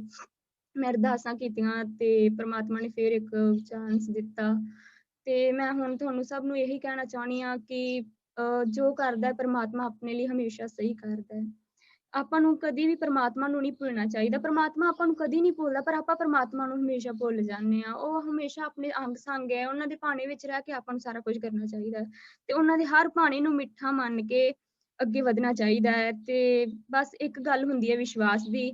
ਸ਼ਾਇਦ ਹੋ ਸਕਦਾ ਮੇਰੇ ਤੋਂ ਵਿਸ਼ਵਾਸ ਵੀ ਉੱਠ ਗਿਆ ਹੋਏਗਾ, ਟੁੱਟ ਗਿਆ ਹੋਏਗਾ ਇੱਕ ਵਾਰੀ, ਤੇ ਪਰ ਵਿਸ਼ਵਾਸ ਇੱਕ ਐਵੇਂ ਦੀ ਕੱਚ ਵਰਗੀ ਚੀਜ਼ ਹੈ ਜਿਹੜਾ ਇੱਕ ਵਾਰੀ ਟੁੱਟ ਜਾਂਦਾ ਦੁਬਾਰਾ ਨਹੀਂ ਜੁੜਦਾ। ਤੇ ਜੇ ਗੱਲ ਇਹ ਹੁੰਦੀ ਮੇਰੇ ਮਨ ਵਿੱਚ ਕਿ ਹਾਂ ਚਲੋ ਮੈਨੂੰ ਕਿਹੜਾ ਕੋਈ ਆਫਿਸ ਮੈਂਬਰ ਦੇਖ ਰਿਹਾ ਹੈ ਜੇ ਮੈਂ ਕੋਈ ਗਲਤੀ ਕਰ ਰਹੀ ਹਾਂ ਜਾਂ ਮੈਂ ਪਾਠ ਨਹੀਂ ਕਰਦੀ, ਮੈਂ ਉੱਥੇ ਕਹਿ ਦਿੰਦੀ ਹਾਂ ਕਿ ਹਾਂਜੀ ਮੈਂ ਪਾਠ ਕਰਦੀ ਹਾਂ, ਤੇ ਉਹਦੇ ਵਿੱਚ ਫਿਰ ਆਪਾਂ ਇਹ ਮਨ ਵਿੱਚ ਲੈ ਆਉਂਦੇ ਹਾਂ ਕਿ ਹਾਂ ਉਹ ਕੋਈ ਆਫਿਸ ਮੈਂਬਰ ਨਹੀਂ ਵੇਖ ਰਿਹਾ, ਜਾਂ ਆਪਾਂ ਜਿਹਨੂੰ ਕਹਿੰਦੇ ਹਾਂ ਕਿ ਹਾਂਜੀ ਅਸੀਂ ਇੰਨਾ ਪਾਠ ਕਰਦੇ ਹਾਂ, ਉਹ ਕਿਸੇ ਨੂੰ ਕੀ ਪਤਾ ਆਪਾਂ ਪਾਠ ਕਰਦੇ ਹਾਂ ਕਿ ਨਹੀਂ ਕਰਦੇ। ਪਰ ਪਰਮਾਤਮਾ ਹਰ ਪਲ ਆਪਾਂ ਨੂੰ ਦੇਖ ਰਿਹਾ ਹੈ ਕਿ ਆਪਾਂ ਪਾਠ ਕਰਦੇ ਹਾਂ ਕਿ ਨਹੀਂ ਕਰਦੇ।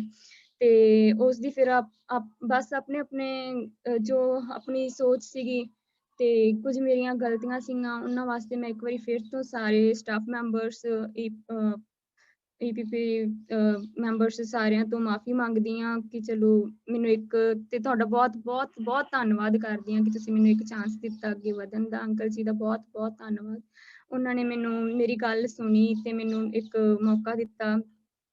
ਤੇ ਬਸ ਹੁਣ ਮੈਂ ਇਹ ਪ੍ਰੋਮਿਸ ਕਰਦੀ ਹਾਂ ਕਿ ਮੈਂ ਜ਼ਿੰਦਗੀ ਵਿੱਚ ਕਾਫੀ ਅੱਗੇ ਵਧ ਕੇ ਸਟੈਂਡ ਹੋ ਕੇ ਤੇ ਬਾਕੀ ਆਪਣੇ ਵਰਗੇ ਗਰੀਬਾਂ ਬੱਚਿਆਂ ਦੀ ਸਟੱਡੀ ਵਿੱਚ ਹੈਲਪ ਕਰਾਂਗੀ।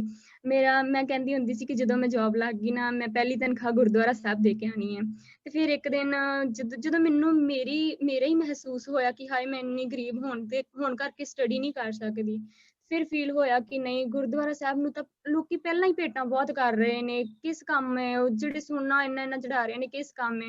ਜਿਵੇਂ ਆਪਣੇ ਘਰੇ ਪੇਟੀ ਦਾ ਪਿਆ ਸ਼ਿੰਗਾਰ ਉਸੇ ਤਰ੍ਹਾਂ ਹੀ ਹੈ, ਤੇ ਗਰੀਬ ਦਾ ਮੂੰਹ ਗੁਰੂ ਦੀ ਗੋਲਕ ਕਹਿੰਦੇ ਨੇ। ਫਿਰ ਮੈਂ ਪ੍ਰਣ ਕੀਤਾ ਕਿ ਨਹੀਂ, ਮੈਂ ਗੁਰਦੁਆਰਾ ਸਾਹਿਬ ਨਹੀਂ ਦੇ ਕੇ, ਮੈਂ ਪ੍ਰੋਮਿਸ ਕੀਤਾ ਕਿ ਮੈਂ ਆਪਣੀ ਪਹਿਲੀ ਕਮਾਈ ਨੂੰ ਕਿਸੇ ਗਰੀਬ ਬੱਚੇ ਦੀ ਸਟੱਡੀ ਤੇ ਲਾਵਾਂਗੀ, ਤੇ ਤਾਂ ਜੋ ਮੇਰੀ ਕਮਾਈ ਕਿਸੇ ਲੇਖੇ ਲੱਗ ਸਕੇ। ਤੇ ਮੈਂ ਬਹੁਤ ਬਹੁਤ ਸ਼ੁਕਰਗੁਜ਼ਾਰ ਹਾਂ ਜੀ ਆਪ ਸਭ ਦੀ ਕਿ ਮੇਰੀ ਸਕਾਲਰਸ਼ਿਪ ਰੀਸਟਾਰਟ ਹੋਈ। ਅੰਕਲ ਜੀ ਦੀ ਬਹੁਤ ਬਹੁਤ ਧੰਨਵਾਦੀ ਹਾਂ ਜੀ। ਤੇ ਬਸ ਮੈਂ ਇਹੀ ਕਹਿਣਾ ਚਾਹਾਂਗੀ ਕਿ ਹਰ ਇੱਕ ਇਨਸਾਨ ਨੂੰ ਪ੍ਰੇਰਿਤ ਕਰੋ ਕਿ ਜ਼ਿੰਦਗੀ ਵਿੱਚ ਇੱਕ ਵਾਰ ਸਹਿਜ ਪਾਠ ਜ਼ਰੂਰ ਕਰੋ, ਦੇਖਣਾ ਫਿਰ ਤੁਹਾਡੀ ਜ਼ਿੰਦਗੀ ਵਿੱਚ ਕਿੰਨਾ ਬਦਲਾਵ ਆਉਂਦਾ, ਤੁਹਾਡੀ ਪੂਰੀ ਜ਼ਿੰਦਗੀ ਪਲਟ ਜਾਏਗੀ। ਬਸ ਜੀ ਬਹੁਤ ਬਹੁਤ ਧੰਨਵਾਦ ਜੀ, ਤੁਸੀਂ ਮੈਨੂੰ ਅੱਜ ਬੋਲਣ ਦਾ ਮੌਕਾ ਦਿੱਤਾ। ਬਸ ਜੀ, ਧੰਨਵਾਦ ਜੀ। ਵਾਹਿਗੁਰੂ ਜੀ ਕਾ ਖਾਲਸਾ, ਵਾਹਿਗੁਰੂ ਜੀ ਕਾ ਖਾਲਸਾ, ਵਾਹਿਗੁਰੂ ਜੀ ਕੀ ਫਤਿਹ। ਸਾਰੇ ਬੱਚਿਆਂ ਨੇ ਬੜੇ ਧਿਆਨ ਦੇ ਨਾਲ ਸੁਣਿਆ ਹੋਵੇਗਾ ਕਿ ਇੱਕ ਗੱਲ ਨੋਟ ਕਰਨ ਵਾਲੀ ਹੈ ਕਿ ਪਹਿਲਾਂ ਵੀ 80% ਨੰਬਰ ਲਏ, ਪਰ ਫਿਰ ਗੁਰੂ ਨਾਲ ਜਦੋਂ ਜੁੜੇ ਤੇ ਬਦਲਾਅ ਵੀ ਆਇਆ, ਸੁਭਾਅ ਦੇ ਵਿੱਚ ਬਦਲਾਅ। ਜਿਵੇਂ ਕਿ ਬੇਟੀ ਨੇ ਦੱਸਿਆ ਵੀ ਗੁੱਸਾ, ਚਿੜਚਿੜਾਪਣਾ, ਤੇ ਉਸ ਤੋਂ ਬਾਅਦ ਫਿਰ ਬਦਲਾਅ ਆਇਆ ਗੁਰਬਾਣੀ ਨਾਲ ਜੁੜ ਕੇ, ਤੇ ਉਦੋਂ ਵੀ 84% ਨੰਬਰ ਲਏ। ਗੱਲ ਇਹ ਕਿ ਗੁਰੂ ਦੇ ਨਾਲ ਜੁੜ ਕੇ ਸਾਡੇ ਜੀਵਨ ਦੇ ਵਿੱਚ ਬਦਲਾਅ ਆਉਂਦਾ, ਤਬਦੀਲੀ ਆਉਂਦੀ ਹੈ। ਤੇ ਫਿਰ ਵੀ ਔਗਣ ਹੋਏ, ਅਸੀਂ ਭੁੱਲਣਹਾਰ ਜੀਵ ਹਾਂ, ਭੁੱਲਣ ਅੰਦਰ ਸਭ ਕੋ ਭੁੱਲ ਗੁਰੂ ਕਰਤਾਰ। ਪਰ ਉਹ ਵਾਹਿਗੁਰੂ ਪਰਮਾਤਮਾ ਐਸਾ ਹੈ, ਸਾਡੇ ਔਗਣਾਂ ਨੂੰ ਚਿਤਾਰਦਾ ਨਹੀਂ। ਔਗਣ ਕੋ ਨਾ ਚਿਤਾਰਦਾ, ਗਲ ਸੇਤੀ ਲਾਇਕ, ਮੋਹ ਮੰਗਾ ਸੋਈ ਦੇਵਦਾ, ਹਰ ਪਿਤਾ ਸੁਖਦਾਇਕ।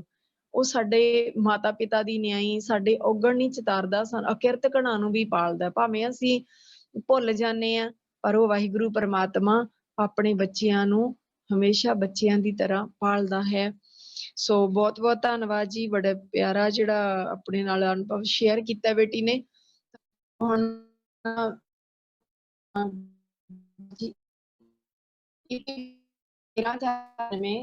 ਜੀ ਜਿੰਨਾ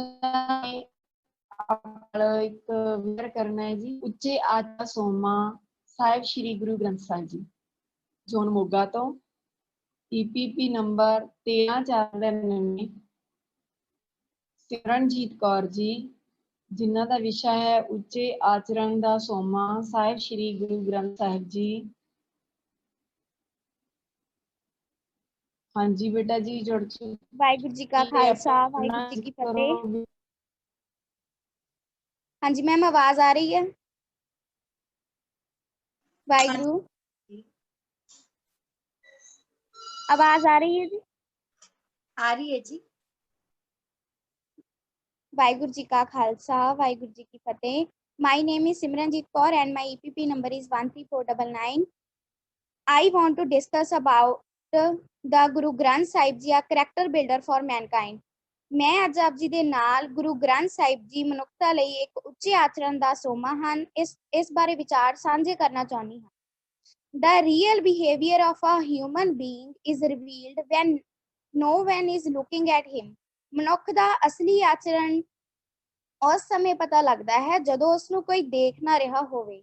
Those human beings who are different inside and outside should not believe in them. ਜਿਹੜੇ ਮਨੁੱਖ ਅੰਦਰੋਂ ਹੋਰ ਤੇ ਬਾਹਰੋਂ ਹੋਰ ਹੁੰਦੇ ਨੇ, ਉਹਨਾਂ ਤੇ ਵਿਸ਼ਵਾਸ ਨਹੀਂ ਕਰਨਾ ਚਾਹੀਦਾ।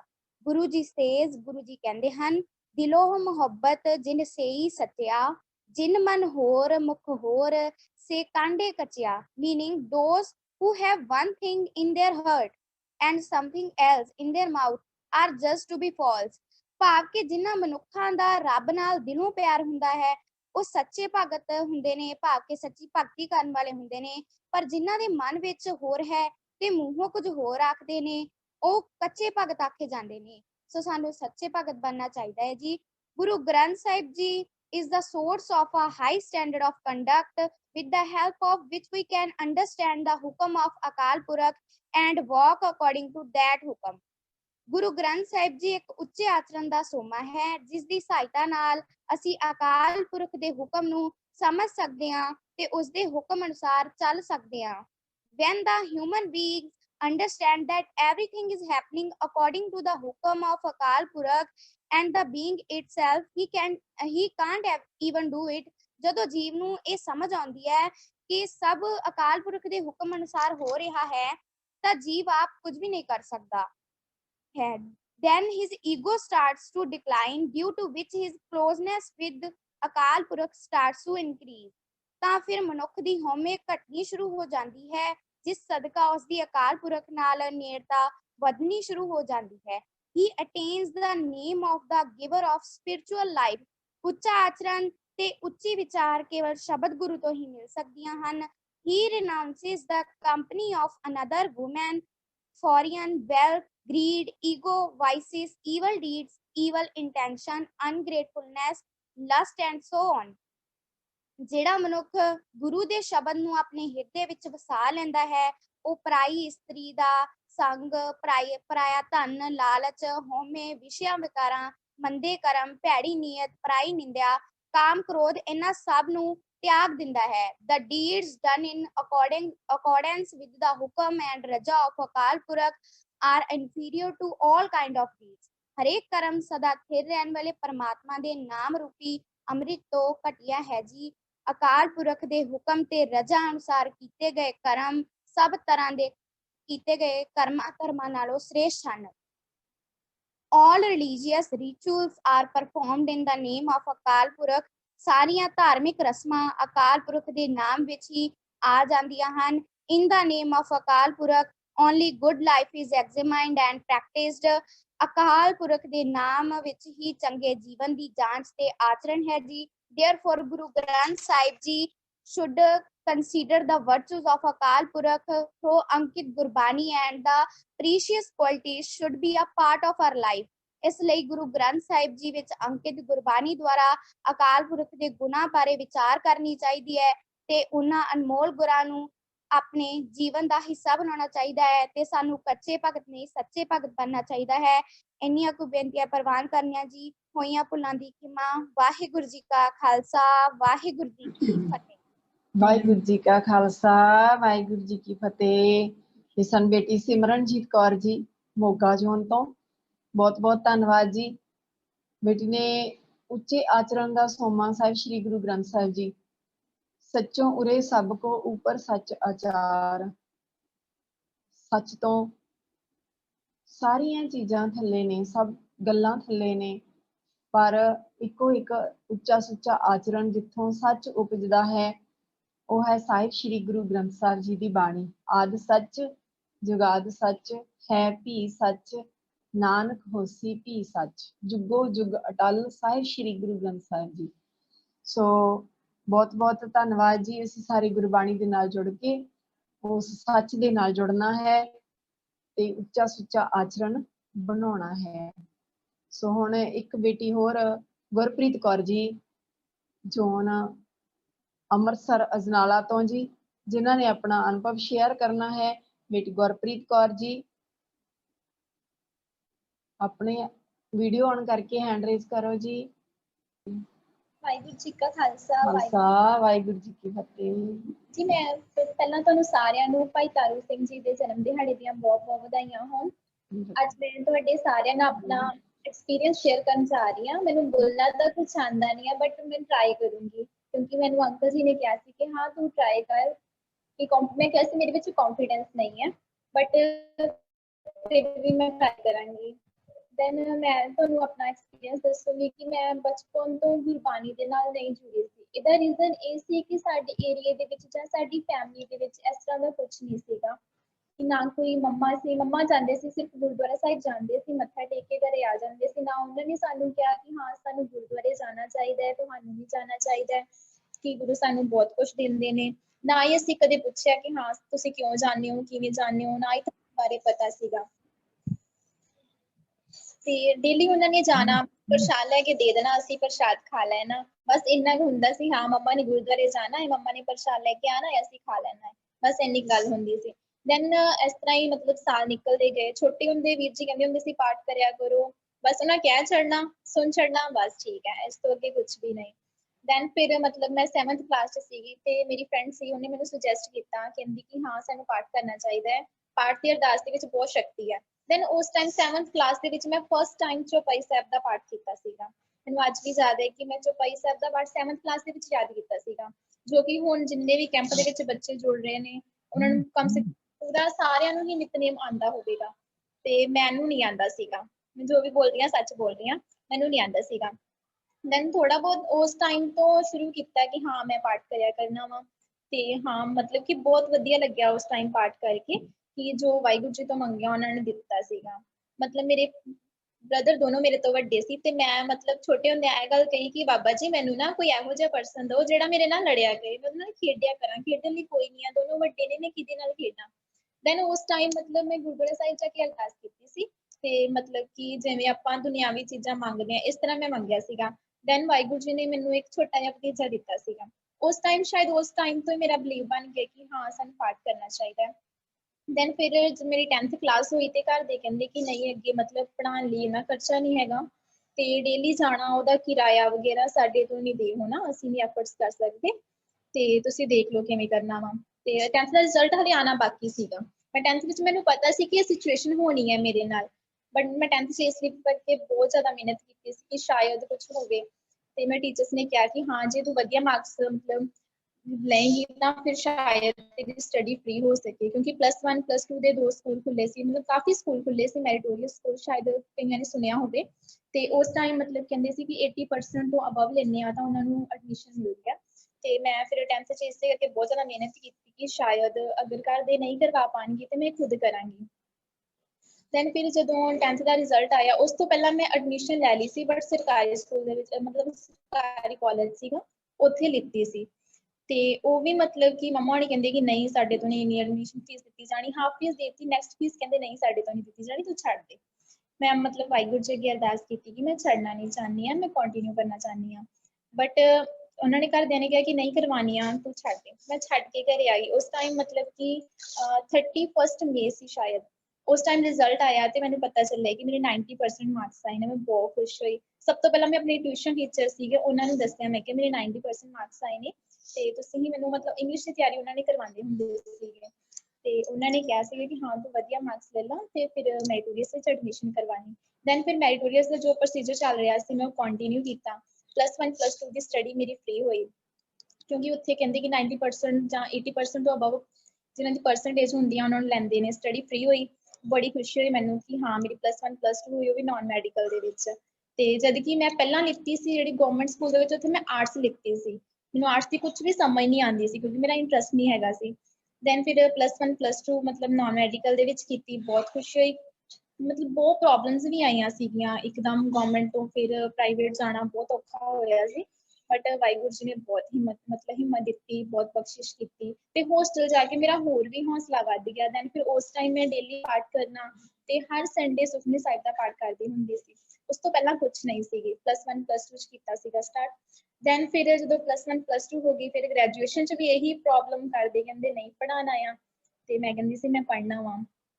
ਫਿਰ ਕਹਿੰਦੇ ਕਿ ਹਾਂ ਦੇਖ ਲੈ ਕਿਤੇ ਗਵਰਨਮੈਂਟ ਹੋ ਸਕਦਾ ਵਾ ਤੇ ਮਤਲਬ ਕਰਜ਼ਾ ਵਗੈਰਾ ਲੈ ਕੇ ਉਹਨਾਂ ਨੇ ਐਡਮਿਸ਼ਨ ਤਾਂ ਦਵਾਤੀ। ਬਹੁਤ ਔਖੀ ਗ੍ਰੈਜੂਏਸ਼ਨ ਦੇ 3 ਸਾਲ BSc ਦੇ ਬਹੁਤ ਔਖੇ ਕੱਢੇ, ਕਦੀ ਕਿਸੇ ਤੋਂ ਪੈਸੇ ਲਏ, ਕਦੀ ਕਿਸੇ ਤੋਂ ਪੈਸੇ ਲਏ, ਬਟ ਜਿਵੇਂ ਵੀ ਹੋ ਸਕਿਆ ਅਰੇਂਜ ਕੀਤਾ। ਵਾਹਿਗੁਰੂ ਜੀ ਨੇ ਹਿੰਮਤ ਦਿੱਤੀ ਤੇ ਮਤਲਬ ਮੈਂ ਪਾਠ ਕੰਟੀਨਿਊ ਰੱਖਿਆ। ਹਾਂ ਮੈਂ ਕਿਹਾ ਚਲੋ ਕੋਈ ਨਹੀਂ, ਕਿਤੇ ਨਾ ਕਿਤੇ ਜਾ ਕੇ ਸਹੀ ਕੁਛ ਨਾ ਕੁਛ ਤਾਂ ਹੋਏਗਾ ਹੀ। ਤੇ ਘਰ ਦੇ ਕਹਿੰਦੇ ਕਿ ਚਲੋ BSc ਕਰ ਲਓ, ਕਰਵਾ ਦਿੰਦੇ ਆ, ਉਸ ਤੋਂ ਅੱਗੇ ਫਿਰ ਬਸ ਅੱਗੇ ਨਹੀਂ ਕੁਛ ਵੀ ਕਰਵਾਉਣਾ। ਤੇ ਮੈਂ ਕਿਹਾ ਹੋ ਸਕਦਾ BSc ਦੇ ਨਾਲ ਕੋਈ ਜੌਬ ਮਿਲ ਜੇ ਜਿਹਦੇ ਨਾਲ ਮੈਂ ਆਪਣਾ ਖਰਚਾ ਕੱਢ ਸਕਾਂ।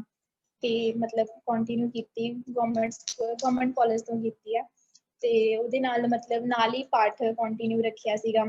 ਤੇ ਗ੍ਰੈਜੂਏਸ਼ਨ ਦੇ ਵਿੱਚ ਮੈਂ ਸਹਿਜ ਪਾਠ ਸ਼ੁਰੂ ਕੀਤਾ ਸੀਗਾ ਤੇ ਹੁਣ 3rd ਟਾਈਮ ਮੈਂ ਸ਼ੁਰੂ ਕੀਤਾ ਸਹਿਜ ਪਾਠ। ਤੇ ਸਹਿਜ ਪਾਠ ਕਰਕੇ ਸਾਨੂੰ ਇੰਨੀ ਕੁ ਜ਼ਿਆਦਾ ਸ਼ਕਤੀ ਮਿਲਦੀ ਹੈ। ਜਿਹੜਾ ਇਨਸਾਨ ਟੁੱਟ ਜਾਂਦਾ ਨਾ, ਉਹਨੂੰ ਵੀ ਪਾਠ ਜੋੜ ਦਿੰਦਾ ਹੈ। ਮਤਲਬ ਕਿ ਜਿਹੜਾ ਇਨਸਾਨ ਆਪਣੇ ਆਪ ਟੁੱਟ ਜਾਂਦਾ ਹੈ, ਉਹਦੇ ਕੋਈ ਵੀ ਸਹਾਰਾ ਨਹੀਂ ਰਹਿੰਦਾ। ਅਗਰ ਆਪਾਂ ਪਾਠ ਕਰਾਂਗੇ ਨਾ, ਆਪਾਂ ਨੂੰ ਬਹੁਤ ਸ਼ਕਤੀ ਮਿਲੇਗੀ, ਬਹੁਤ ਕੁਝ ਸਿੱਖਣ ਨੂੰ ਮਿਲੇਗਾ। ਤੇ ਦੈਨ ਮੈਂ ਗ੍ਰੈਜੂਏਸ਼ਨ ਦਾ ਮੇਰਾ ਹਾਲੇ ਰਿਜ਼ਲਟ ਨਹੀਂ ਆਇਆ ਸੀ ਤੇ ਮਤਲਬ ਘਰ ਦੇ ਕਹਿੰਦੇ ਕਿ ਨਹੀਂ ਅੱਗੇ ਨਹੀਂ ਪਾਣਾ ਆ, ਹੁਣ ਤੇਰੀ ਉਮਰ ਹੋ ਗਿਆ, ਹੁਣ ਵਿਆਹ ਵੀ ਕਰ ਦੇਣਾ ਹੈ। ਮੈਂ ਕਿਹਾ ਮੈਂ ਨਹੀਂ ਕਰਵਾਉਣਾ ਹੈ, ਮੈਨੂੰ ਪੜ੍ਹਨਾ ਹੈ। ਤੇ ਕਹਿੰਦੇ ਦੇਖ ਲਓ ਫਿਰ ਜੇ ਕਿਤੇ ਹੋ ਸਕਦਾ ਤਾਂ ਮੈਂ ਸਕਾਲਰਸ਼ਿਪ ਦੀ ਕਿਸੇ ਨਾਲ ਗੱਲ ਕੀਤੀ ਪਹਿਲਾਂ ਕਿ ਤੁਸੀਂ ਸਕਾਲਰਸ਼ਿਪ ਦੀ ਮਤਲਬ ਕਿ ਹੋ ਸਕਦਾ ਤੇ ਕਰ ਦਿਓ। ਤੇ ਉਹਨਾਂ ਨੇ ਕੁਝ ਪੁੱਛਿਆ ਸੀਗਾ, ਕਹਿੰਦੇ ਤੁਹਾਨੂੰ ਥੋੜਾ ਟਾਈਮ ਰੁਕਣਾ ਪਏਗਾ। ਤੇ ਮੈਂ ਕਿਹਾ ਕਿ ਮਤਲਬ GNDU ਦੀ ਤਾਂ ਐਡਮਿਸ਼ਨ ਸਟਾਰਟ ਹੋ ਗਈਆਂ ਨੇ ਤੇ ਬਾਅਦ ਵਿੱਚ ਮੈਂ ਕਾਲਜ ਤੋਂ ਨਹੀਂ ਕਰਨਾ ਚਾਹੁੰਦੀ ਹਾਂ, ਮੈਂ ਮੇਨ ਯੂਨੀਵਰਸਿਟੀ ਮੇਨ ਕੈਂਪਸ ਤੋਂ ਕਰਨਾ ਚਾਹੁੰਦੀ ਹਾਂ। ਤੇ ਕਹਿੰਦੇ ਨਹੀਂ ਐਵੇਂ ਤਾਂ ਨਹੀਂ ਹੋ ਸਕਦਾ, ਤੁਹਾਨੂੰ ਵੇਟ ਕਰਨਾ ਪਏਗਾ। ਤੇ ਮੈਂ ਵਾਹਿਗੁਰੂ ਜੀ ਅੱਗੇ ਡੇਲੀ ਅਰਦਾਸ ਕਰਨੀ ਕਿ ਵਾਹਿਗੁਰੂ ਜੀ ਤੁਸੀਂ ਤਾਂ ਸਭ ਦੀਆਂ ਪ੍ਰੋਬਲਮ ਸੋਲਵ ਕਰਦੇ ਹੋ, ਹੁਣ ਤੱਕ ਤੁਸੀਂ ਹੀ ਸੋਲਵ ਕਰਦੇ ਆਏ ਹੋ, ਹਮੇਸ਼ਾ ਤੁਸੀਂ ਮੇਰਾ ਸਾਥ ਦਿੱਤਾ, ਹੁਣ ਅੱਗੇ ਵੀ ਦਿਓ, ਮੈਂ ਅੱਗੇ ਵੀ ਕੰਟੀਨਿਊ ਕਰਨਾ ਚਾਹੁੰਦੀ ਹਾਂ। ਤੇ ਫਿਰ ਇੱਕ ਦਿਨ ਮੈਂ ਮਤਲਬ ਕਿ ਆਪਣੇ ਕੰਟੈਕਟਸ ਦੇਖ ਰਹੀ ਸੀ, ਮੇਰੇ ਕੋਲ ਜਸਵਿੰਦਰ ਅੰਕਲ ਜੀ ਦਾ ਬਹੁਤ ਟਾਈਮ ਪਹਿਲਾਂ ਕੰਟੈਕਟ ਮੈਂ ਲੈ ਕੇ ਰੱਖਿਆ ਸੀਗਾ। ਮੈਂ ਕਿਹਾ ਜਦੋਂ ਬਹੁਤ ਜ਼ਿਆਦਾ ਜ਼ਰੂਰਤ ਪਏਗੀ ਨਾ, ਉਸ ਟਾਈਮ ਇਹਨਾਂ ਨਾਲ ਗੱਲ ਕਰਾਂਗੀ। ਮੈਂ ਗੱਲ ਨਹੀਂ ਕੀਤੀ, ਬਹੁਤ ਟਾਈਮ ਮਤਲਬ ਸੇਵ ਕਰਕੇ ਰੱਖਿਆ। ਮੇਰੇ 'ਚ ਕੌਨਫੀਡੈਂਸ ਨਹੀਂ ਹੈ ਕਿ ਮੈਂ ਕਿਸੇ ਨਾਲ ਗੱਲ ਕਰ ਪਾਵਾਂ। ਤੇ ਬਟ ਅੱਜ ਪਤਾ ਨਹੀਂ ਕਿਵੇਂ ਕੌਨਫੀਡੈਂਸ, ਇਹ ਵੀ ਜਸਵਿੰਦਰ ਅੰਕਲ ਜੀ ਕਰਕੇ ਕਿ ਮੈਂ ਤੁਹਾਡੇ ਨਾਲ ਸਾਰਿਆਂ ਨਾਲ ਐਕਸਪੀਰੀਅੰਸ ਸ਼ੇਅਰ ਕਰ ਰਹੀ ਹਾਂ। ਬਹੁਤ ਜ਼ਿਆਦਾ ਨਰਵਸ ਵੀ ਫੀਲ ਕਰ ਰਹੀ ਹਾਂ, ਬਟ ਨਹੀਂ ਮੈਂ ਸ਼ੇਅਰ ਕਰੂੰਗੀ। ਦੈਨ ਫਿਰ ਮੈਂ ਮਤਲਬ ਬਹੁਤ ਜ਼ਿਆਦਾ ਹੌਸਲਾ ਕਰਕੇ ਇੱਕ ਦਿਨ ਸੋਚਿਆ ਮੈਸੇਜ ਕਰਦੀ ਹਾਂ, ਤੇ ਨਹੀਂ ਮੈਸੇਜ ਕੀਤਾ। ਫਿਰ ਨੈਕਸਟ ਡੇ ਸੋਚਿਆ ਕਿ ਹਾਂ ਅੱਜ ਕਰਦੀ ਹਾਂ, ਬਟ ਨਹੀਂ ਕੀਤਾ। ਉਸ ਤੋਂ ਨੈਕਸਟ 3rd ਡੇ ਮੈਂ ਉਹਨਾਂ ਨੂੰ ਮੈਸੇਜ ਕੀਤਾ, ਉਹਨਾਂ ਨੂੰ ਫਤਿਹ ਭੇਜੀ ਤੇ ਅੰਕਲ ਜੀ ਨੇ ਵੇਖਿਆ ਤੇ ਅੰਕਲ ਜੀ ਨੇ ਜਵਾਬ ਭੇਜਿਆ। ਉਸ ਤੋਂ ਅਗਲੇ ਦਿਨ ਫਿਰ ਮੈਂ ਉਹਨਾਂ ਨੂੰ ਕਾਲ ਕਰਨ ਦੀ ਹਿੰਮਤ ਕੀਤੀ, ਫਿਰ ਮੈਂ ਉਹਨਾਂ ਨੂੰ ਸਾਰਾ ਕੁਝ ਦੱਸਿਆ। ਉਹਨਾਂ ਨਾਲ ਗੱਲ ਕਰਕੇ ਮੈਨੂੰ ਇੰਨਾ ਵਧੀਆ ਲੱਗਿਆ, ਐਵੇਂ ਲੱਗਿਆ ਕਿ ਮੈਨੂੰ ਐਵੇਂ ਫੀਲ ਹੋਇਆ ਕਿ ਮੈਂ ਤਾਂ ਗਲਤੀ ਕੀਤੀ, ਮੈਨੂੰ ਤਾਂ ਜਿਸ ਦਿਨ ਨੰਬਰ ਮਿਲਿਆ ਸੀ ਉਸ ਦਿਨ ਹੀ ਉਹਨਾਂ ਨਾਲ ਗੱਲ ਕਰ ਲੈਣੀ ਚਾਹੀਦੀ ਸੀ। ਬਟ ਉਸ ਦਿਨ ਉਹਨਾਂ ਨਾਲ ਗੱਲ ਕਰਕੇ ਇੰਨਾ ਵਧੀਆ ਲੱਗਿਆ, ਇਵੇਂ ਲੱਗ ਰਿਹਾ ਸੀ ਜਿਵੇਂ ਕਿਸੇ ਆਪਣੇ ਨਾਲ ਗੱਲ ਕਰ ਰਿਹਾ, ਬਿਲਕੁਲ ਵੀ ਫੀਲ ਨਹੀਂ ਹੋ ਰਿਹਾ ਸੀਗਾ। ਇੰਨਾ ਵਧੀਆ ਫੀਲ ਹੋਇਆ ਉਹਨਾਂ ਨਾਲ ਗੱਲ ਕਰਕੇ, ਇੰਨਾ ਕੁਝ ਸਿੱਖਣ ਨੂੰ ਮਿਲਿਆ ਕਿ ਉਹ ਕਿੰਨਾ ਜ਼ਿਆਦਾ ਕਰਦੇ ਨੇ, ਇੰਨਾ ਤੇ ਆਪਣੇ ਪੇਰੈਂਟਸ ਵੀ ਆਪਣੇ ਲਈ ਨਹੀਂ ਕਰਦੇ ਜਿੰਨਾ ਉਹ ਸਾਰੇ ਸਾਡੇ ਲਈ ਕਰ ਰਹੇ ਨੇ। ਤੇ ਉਹਨਾਂ ਨੇ ਮੈਨੂੰ ਇੰਨੀਆਂ ਵਧੀਆ ਗੱਲਾਂ ਦੱਸੀਆਂ। ਦੈਨ ਉਹਨਾਂ ਨਾਲ ਮਤਲਬ ਮੈਂ ਉਹਨਾਂ ਨਾਲ ਗੱਲ ਕੰਟੀਨਿਊ ਰੱਖੀ। ਡੇਲੀ ਉਹਨਾਂ ਨੇ ਹੁਕਮਨਾਮਾ ਭੇਜਣਾ, ਪਹਿਲਾਂ ਮਤਲਬ ਗੁਰਦੁਆਰਾ ਸਾਹਿਬ ਜਾਣਾ ਉਦੋਂ ਹੁਕਮਨਾਮਾ ਸੁਣਦੇ ਸੀ, ਉਸ ਤੋਂ ਬਾਅਦ ਮਤਲਬ ਕਿ ਉੱਥੇ ਸੁਣ ਕੇ ਸ਼ਾਇਦ ਅਸੀਂ ਉੱਥੇ ਛੱਡ ਦਿੰਦੇ ਸੀ। ਬਟ ਜਿਸ ਦਿਨ ਦਾ ਉਹਨਾਂ ਮੈਨੂੰ ਹੁਕਮਨਾਮਾ ਸੈਂਡ ਕਰ ਰਹੇ ਨੇ, ਮੈਂ ਵੱਖਰੀ ਡਾਇਰੀ ਲਗਾਈ ਹੋਈ ਆ, ਉਸ ਤੇ ਲਿਖ ਰਹੀ ਹਾਂ। ਉਹ ਤੋਂ ਡੇਲੀ ਸਾਨੂੰ ਕੁਛ ਨਾ ਕੁਛ ਸਿੱਖਣ ਨੂੰ ਮਿਲਦਾ ਹੈ। ਡੇਲੀ ਹੁਕਮਨਾਮਾ ਭੇਜਦੇ ਨੇ, ਮਤਲਬ ਕਿ ਡੇਲੀ ਫਿਰ ਮਤਲਬ ਬਹੁਤ ਵਧੀਆ ਸਿੱਖਣ ਨੂੰ ਮਿਲਦਾ ਹੈ। ਉਸ ਤੋਂ ਬਾਅਦ ਮਤਲਬ ਉਹਨਾਂ ਨੇ ਮੈਂ ਦੱਸਿਆ ਕਿ ਹਾਂ ਮੇਰੀ ਪ੍ਰੋਬਲਮ ਆ, ਮੇਰੇ ਐਗਜ਼ਾਮਸ ਹੋ ਰਹੇ ਨੇ, ਮਤਲਬ ਫੋਨ ਦੀ ਪ੍ਰੋਬਲਮ ਆ, ਮੇਰੀ ਫੋਨ ਦੀ ਪ੍ਰੋਬਲਮ ਵੀ ਸੋਲਵ ਕੀਤੀ। ਇੱਕ ਦਿਨ ਜਸਟ ਵੈਸੇ ਹੀ ਗੱਲ ਕੀਤੀ, ਮੈਨੂੰ ਪੁੱਛਿਆ ਕੁਛ ਕਿ ਹਾਂ ਮਤਲਬ ਅਸੀਂ ਆਪਣੇ ਗੁੱਸੇ ਤੇ ਕਿਵੇਂ ਕਾਬੂ ਰੱਖ ਸਕਦੇ ਹਾਂ। ਉਹਨਾਂ ਨੇ ਦੱਸਿਆ ਕਿ ਸਾਨੂੰ ਆਪਣੇ ਗੁੱਸੇ ਤੇ ਨਹੀਂ ਕਾਬੂ ਰੱਖਣਾ ਚਾਹੀਦਾ। ਇੰਨਾ ਵਧੀਆ ਉਹਨਾਂ ਨੇ ਦੱਸਿਆ ਨੇ, ਇੰਨਾ ਵਧੀਆ ਤਰੀਕੇ ਨਾਲ ਐਕਸਪਲੇਨ ਕੀਤਾ ਕਿ ਸ਼ਾਇਦ ਉਸ ਦਿਨ ਤੋਂ ਮੈਨੂੰ ਐਵੇਂ ਲੱਗ ਰਿਹਾ ਕਿ ਜਿਵੇਂ ਮੇਰੇ 'ਚ ਤਾਂ ਗੁੱਸਾ ਆਉਂਦਾ ਹੀ ਨਹੀਂ ਹੈ। ਕੋਈ ਵੀ ਗੱਲ ਹੁੰਦੀ ਹੈ, ਇੰਨਾ ਸਬਰ ਤਾਂ ਪਹਿਲਾਂ ਹੀ ਸੀਗੀ, ਸਬਰ ਬਹੁਤ ਜ਼ਿਆਦਾ ਸੀਗਾ ਪਹਿਲਾਂ ਤੋਂ। ਜਦੋਂ ਘਰਦਿਆਂ ਨੇ ਕੁਝ ਵੀ ਕਹਿ ਦੇਣਾ, ਮਤਲਬ ਮੰਮਾ ਹੁਣੀ ਸਟਿਚਿੰਗ ਕਰਕੇ ਪੜ੍ਹਾਉਂਦੇ ਰਹੇ, ਸਟਿਚਿੰਗ ਕਰਕੇ ਮੰਮਾ ਨੇ ਹੁਣ ਤੱਕ ਸਾਨੂੰ ਪੜ੍ਹਾਇਆ ਸੀ ਤੇ ਅੱਗੇ ਕਹਿੰਦੇ ਸੀ ਮੈਂ ਐਫਰਟ ਨਹੀਂ ਕਰ ਸਕਦੀ ਹਾਂ, ਮੈਂ ਨਹੀਂ ਪੜ੍ਹਾ ਸਕਦੀ ਹਾਂ, ਤੇ ਤੁਸੀਂ ਆਪਣੇ ਬੇਸ ਤੇ ਦੇਖ ਲਓ ਜੇ ਕੁਝ ਕਰ ਸਕਦੇ ਹੋ ਤਾਂ। ਤੇ ਪਾਪਾ ਨੇ ਤੇ ਮਤਲਬ ਇੰਨਾ ਜ਼ਿਆਦਾ ਕੀਤਾ ਨਹੀਂ, ਸਿਰਫ ਮੰਮਾ ਨੇ ਕੀਤਾ ਜੋ ਵੀ ਕੀਤਾ। ਸਾਨੂੰ ਦੋਨਾਂ ਭੈਣ ਭਰਾਵਾਂ ਨੂੰ ਪੜ੍ਹਾਇਆ, ਮੰਮਾ ਨੇ ਪੜ੍ਹਾਇਆ। ਤੇ ਮਤਲਬ ਕਿ ਹੁਣ ਜਸਵਿੰਦਰ ਅੰਕਲ ਜੀ ਨੇ ਵੀ ਜਿਸ ਦਿਨ ਗੱਲ ਕੀਤੀ ਸੀ ਮੈਂ ਮੰਮਾ ਨੂੰ ਦੱਸਿਆ ਤੇ ਮੰਮਾ ਤਾਂ ਇੱਕ ਵਾਰ ਰੋ ਪਏ ਕਹਿੰਦੇ ਕਿ ਮਤਲਬ ਕਿ ਕਿੰਨਾ ਜ਼ਿਆਦਾ ਕਰ ਰਹੇ ਨੇ ਇਹਨਾਂ ਤਾਂ ਕੋਈ ਆਪਣਾ ਵੀ ਨਹੀਂ ਕਰਦਾ ਉਹਨਾਂ ਨੂੰ ਵੈਸੇ ਮੈਂ ਦੱਸਿਆ ਮੈਂ ਕਿ ਇਵੇਂ ਸਬਰ ਸੰਤੋਖ ਮਤਲਬ ਸਾਡੇ ਵਿੱਚ ਹੈ ਬਟ ਸਾਡੀ ਫੈਮਿਲੀ 'ਚ ਨਹੀਂ ਹੈ ਉਹਨਾਂ ਦੇ ਵਿੱਚ ਕਿਵੇਂ ਕ੍ਰੀਏਟ ਕਰੀਏ ਉਹਨਾਂ ਨੇ ਮੈਨੂੰ ਮਤਲਬ ਮੈਂ ਸਿਰਫ ਉਹਨਾਂ ਨੇ ਇੰਨੀ ਗੱਲ ਪੁੱਛੀ ਉਹਨਾਂ ਨੇ ਮੇਰੀ ਪ੍ਰੋਬਲਮ ਉਸੇ ਟਾਈਮ ਸੋਲਵ ਕਰਤੀ ਪ੍ਰੋਬਲਮ ਪੁੱਛੀ ਬਸ ਉਸੇ ਟਾਈਮ ਕਹਿੰਦੀ ਕਿ ਹਾਂ ਸੋਲਵ ਕਰਨੀ ਹੈ ਮੈਂ ਕਿਹਾ ਨਹੀਂ ਅੰਕਲ ਜੀ ਇਸ ਗੱਲ ਤੇ ਮੈਂ ਤੁਹਾਡੇ ਤੋਂ ਹੈਲਪ ਨਹੀਂ ਲੈਣਾ ਚਾਹੁੰਦੀ ਹਾਂ ਬਟ ਉਹਨਾਂ ਨੇ ਮਤਲਬ ਹੈਲਪ ਕੀਤੀ ਤੇ ਮੈਂ ਬਹੁਤ ਜ਼ਿਆਦਾ ਥੈਂਕਸ ਕਰਦੀ ਹਾਂ ਸ਼ਾਇਦ ਮੈਂ ਵਰਡ ਦੇ ਵਿੱਚ ਬਿਆਨ ਨਹੀਂ ਕਰ ਸਕਦੀ ਜੋ ਮੇਰੇ ਅੰਦਰ ਹੈ ਉਹਨਾਂ ਦੇ ਪ੍ਰਤੀ ਜੋ ਸਤਿਕਾਰ ਹੈ ਜੋ ਇੱਜ਼ਤ ਹੈ ਮੈਂ ਸ਼ਾਇਦ ਬਿਆਨ ਨਹੀਂ ਕਰ ਸਕਦੀ ਹਾਂ ਜਿਵੇਂ ਅਸੀਂ ਵਾਹਿਗੁਰੂ ਜੀ ਦੇ ਸਿੱਖ ਸਲਾਮ ਬਿਆਨ ਨਹੀਂ ਨਾ ਕਰ ਸਕਦੇ ਇਵੇਂ ਮੈਂ ਅੰਕਲ ਜੀ ਦੇ ਸਿੱਖ ਸਲਾਮ ਬਿਲਕੁਲ ਵੀ ਬਿਆਨ ਨਹੀਂ ਕਰ ਸਕਦੀ but I very thankful and ਮੈਂ ਇਹੀ ਕਹਿਣਾ ਚਾਹੂੰਗੀ ਜੋ ਵੀ ਤੁਸੀਂ ਜੇ ਕੁਝ ਵੀ ਮੰਗੋਗੇ ਵਾਹਿਗੁਰੂ ਜੀ ਬਹੁਤ ਦਿੰਦੇ ਨੇ ਬਟ ਇਹ ਹੈ ਕਿ ਹਾਂ ਉਹਦੇ ਘਰੇ ਦੇਰ ਹੈ ਬਟ ਅੰਧੇਰ ਨਹੀਂ ਦੇਰ ਨਾਲ ਜ਼ਰੂਰ ਦੇਣਗੇ ਸੋ ਕਦੇ ਵੀ ਆਪਣਾ ਬਲੀਵ ਟੁੱਟਣ ਨਾ ਦਿਓ ਅਗਰ ਤੁਹਾਡਾ ਬਲੀਵ ਕਿਸੇ ਦਾ ਵੀ ਟੁੱਟ ਜਾਂਦਾ ਐਂਡ ਸਾਰਿਆਂ ਨੂੰ ਵਾਹਿਗੁਰੂ ਜੀ ਦੇ ਨਾਲ ਜੋੜੋ ਵਾਹਿਗੁਰੂ ਜੀ ਖਾਲਸਾ ਵਾਹਿਗੁਰੂ ਜੀ ਕੀ ਫਤਿਹ ਸੌਰੀ ਜੇ ਮੈਂ ਜ਼ਿਆਦਾ ਵਾਹਿਗੁਰੂ ਜੀ ਕਾ ਖਾਲਸਾ ਵਾਹਿਗੁਰੂ ਜੀ ਕੀ ਫਤਿਹ ਬੇਟੀ ਨੇ ਬਹੁਤ ਵਧੀਆ ਆਪਣਾ ਐਕਸਪੀਰੀਅੰਸ ਸ਼ੇਅਰ ਕੀਤਾ ਜੀ ਕਹਿ ਰਹੀ ਹੈ ਮੈਂ ਨਰਵਸ ਹੋ ਰਹੀ ਹਾਂ ਪਰ ਬਹੁਤ ਵਧੀਆ ਬੇਟਾ ਇਸੇ ਤਰ੍ਹਾਂ ਹੀ ਹਿੰਮਤ ਪਰਮਾਤਮਾ ਵਾਹਿਗੁਰੂ ਜੀ ਤੁਹਾਡੇ ਤੇ ਬਖਸ਼ਿਸ਼ ਕਰਨ ਇਸੇ ਤਰ੍ਹਾਂ ਹੀ ਹਿੰਮਤ ਵੱਧਦੀ ਜਾਵੇ ਤੇ ਚੰਗੇ ਰਸਤੇ ਤੇ ਚੱਲਦੇ ਰਹੋ ਗੁਰੂ ਨਾਲ ਜੁੜ ਕੇ ਅੱਗੇ ਹੋਰ ਤਰੱਕੀਆਂ ਕਰੋ ਸੋ ਅੱਜ ਸਮੇਂ ਦੀ ਇੱਥੇ ਸਮਾਪਤੀ ਕਰਾਂਗੇ ਜੀ ਤੇ ਸਭ ਨੂੰ ਬਹੁਤ ਵਧਾਈਆਂ ਬੱਚਿਆਂ ਨੂੰ ਡਬਲ ਵਧਾਈਆਂ ਕਿਉਂਕਿ ਬੱਚੇ ਆ ਜਿਹੜੇ ਉਹ ਭਾਈ ਤਾਰੂ ਸਿੰਘ ਜੀ ਦੇ ਕੰਪੀਟੀਸ਼ਨ ਦੇ ਵਿੱਚ ਵੀ ਪਾਰਟਿਸਿਪੇਟ ਕਰ ਰਹੇ ਆ ਪਾਰਟਿਸਿਪੇਟ ਦੀਆਂ ਸਾਰਿਆਂ ਨੂੰ ਬਹੁਤ ਵਧਾਈਆਂ ਜੀ ਵਾਹਿਗੁਰੂ ਜੀ ਕਾ ਖਾਲਸਾ ਵਾਹਿਗੁਰੂ ਜੀ ਕੀ ਫਤਿਹ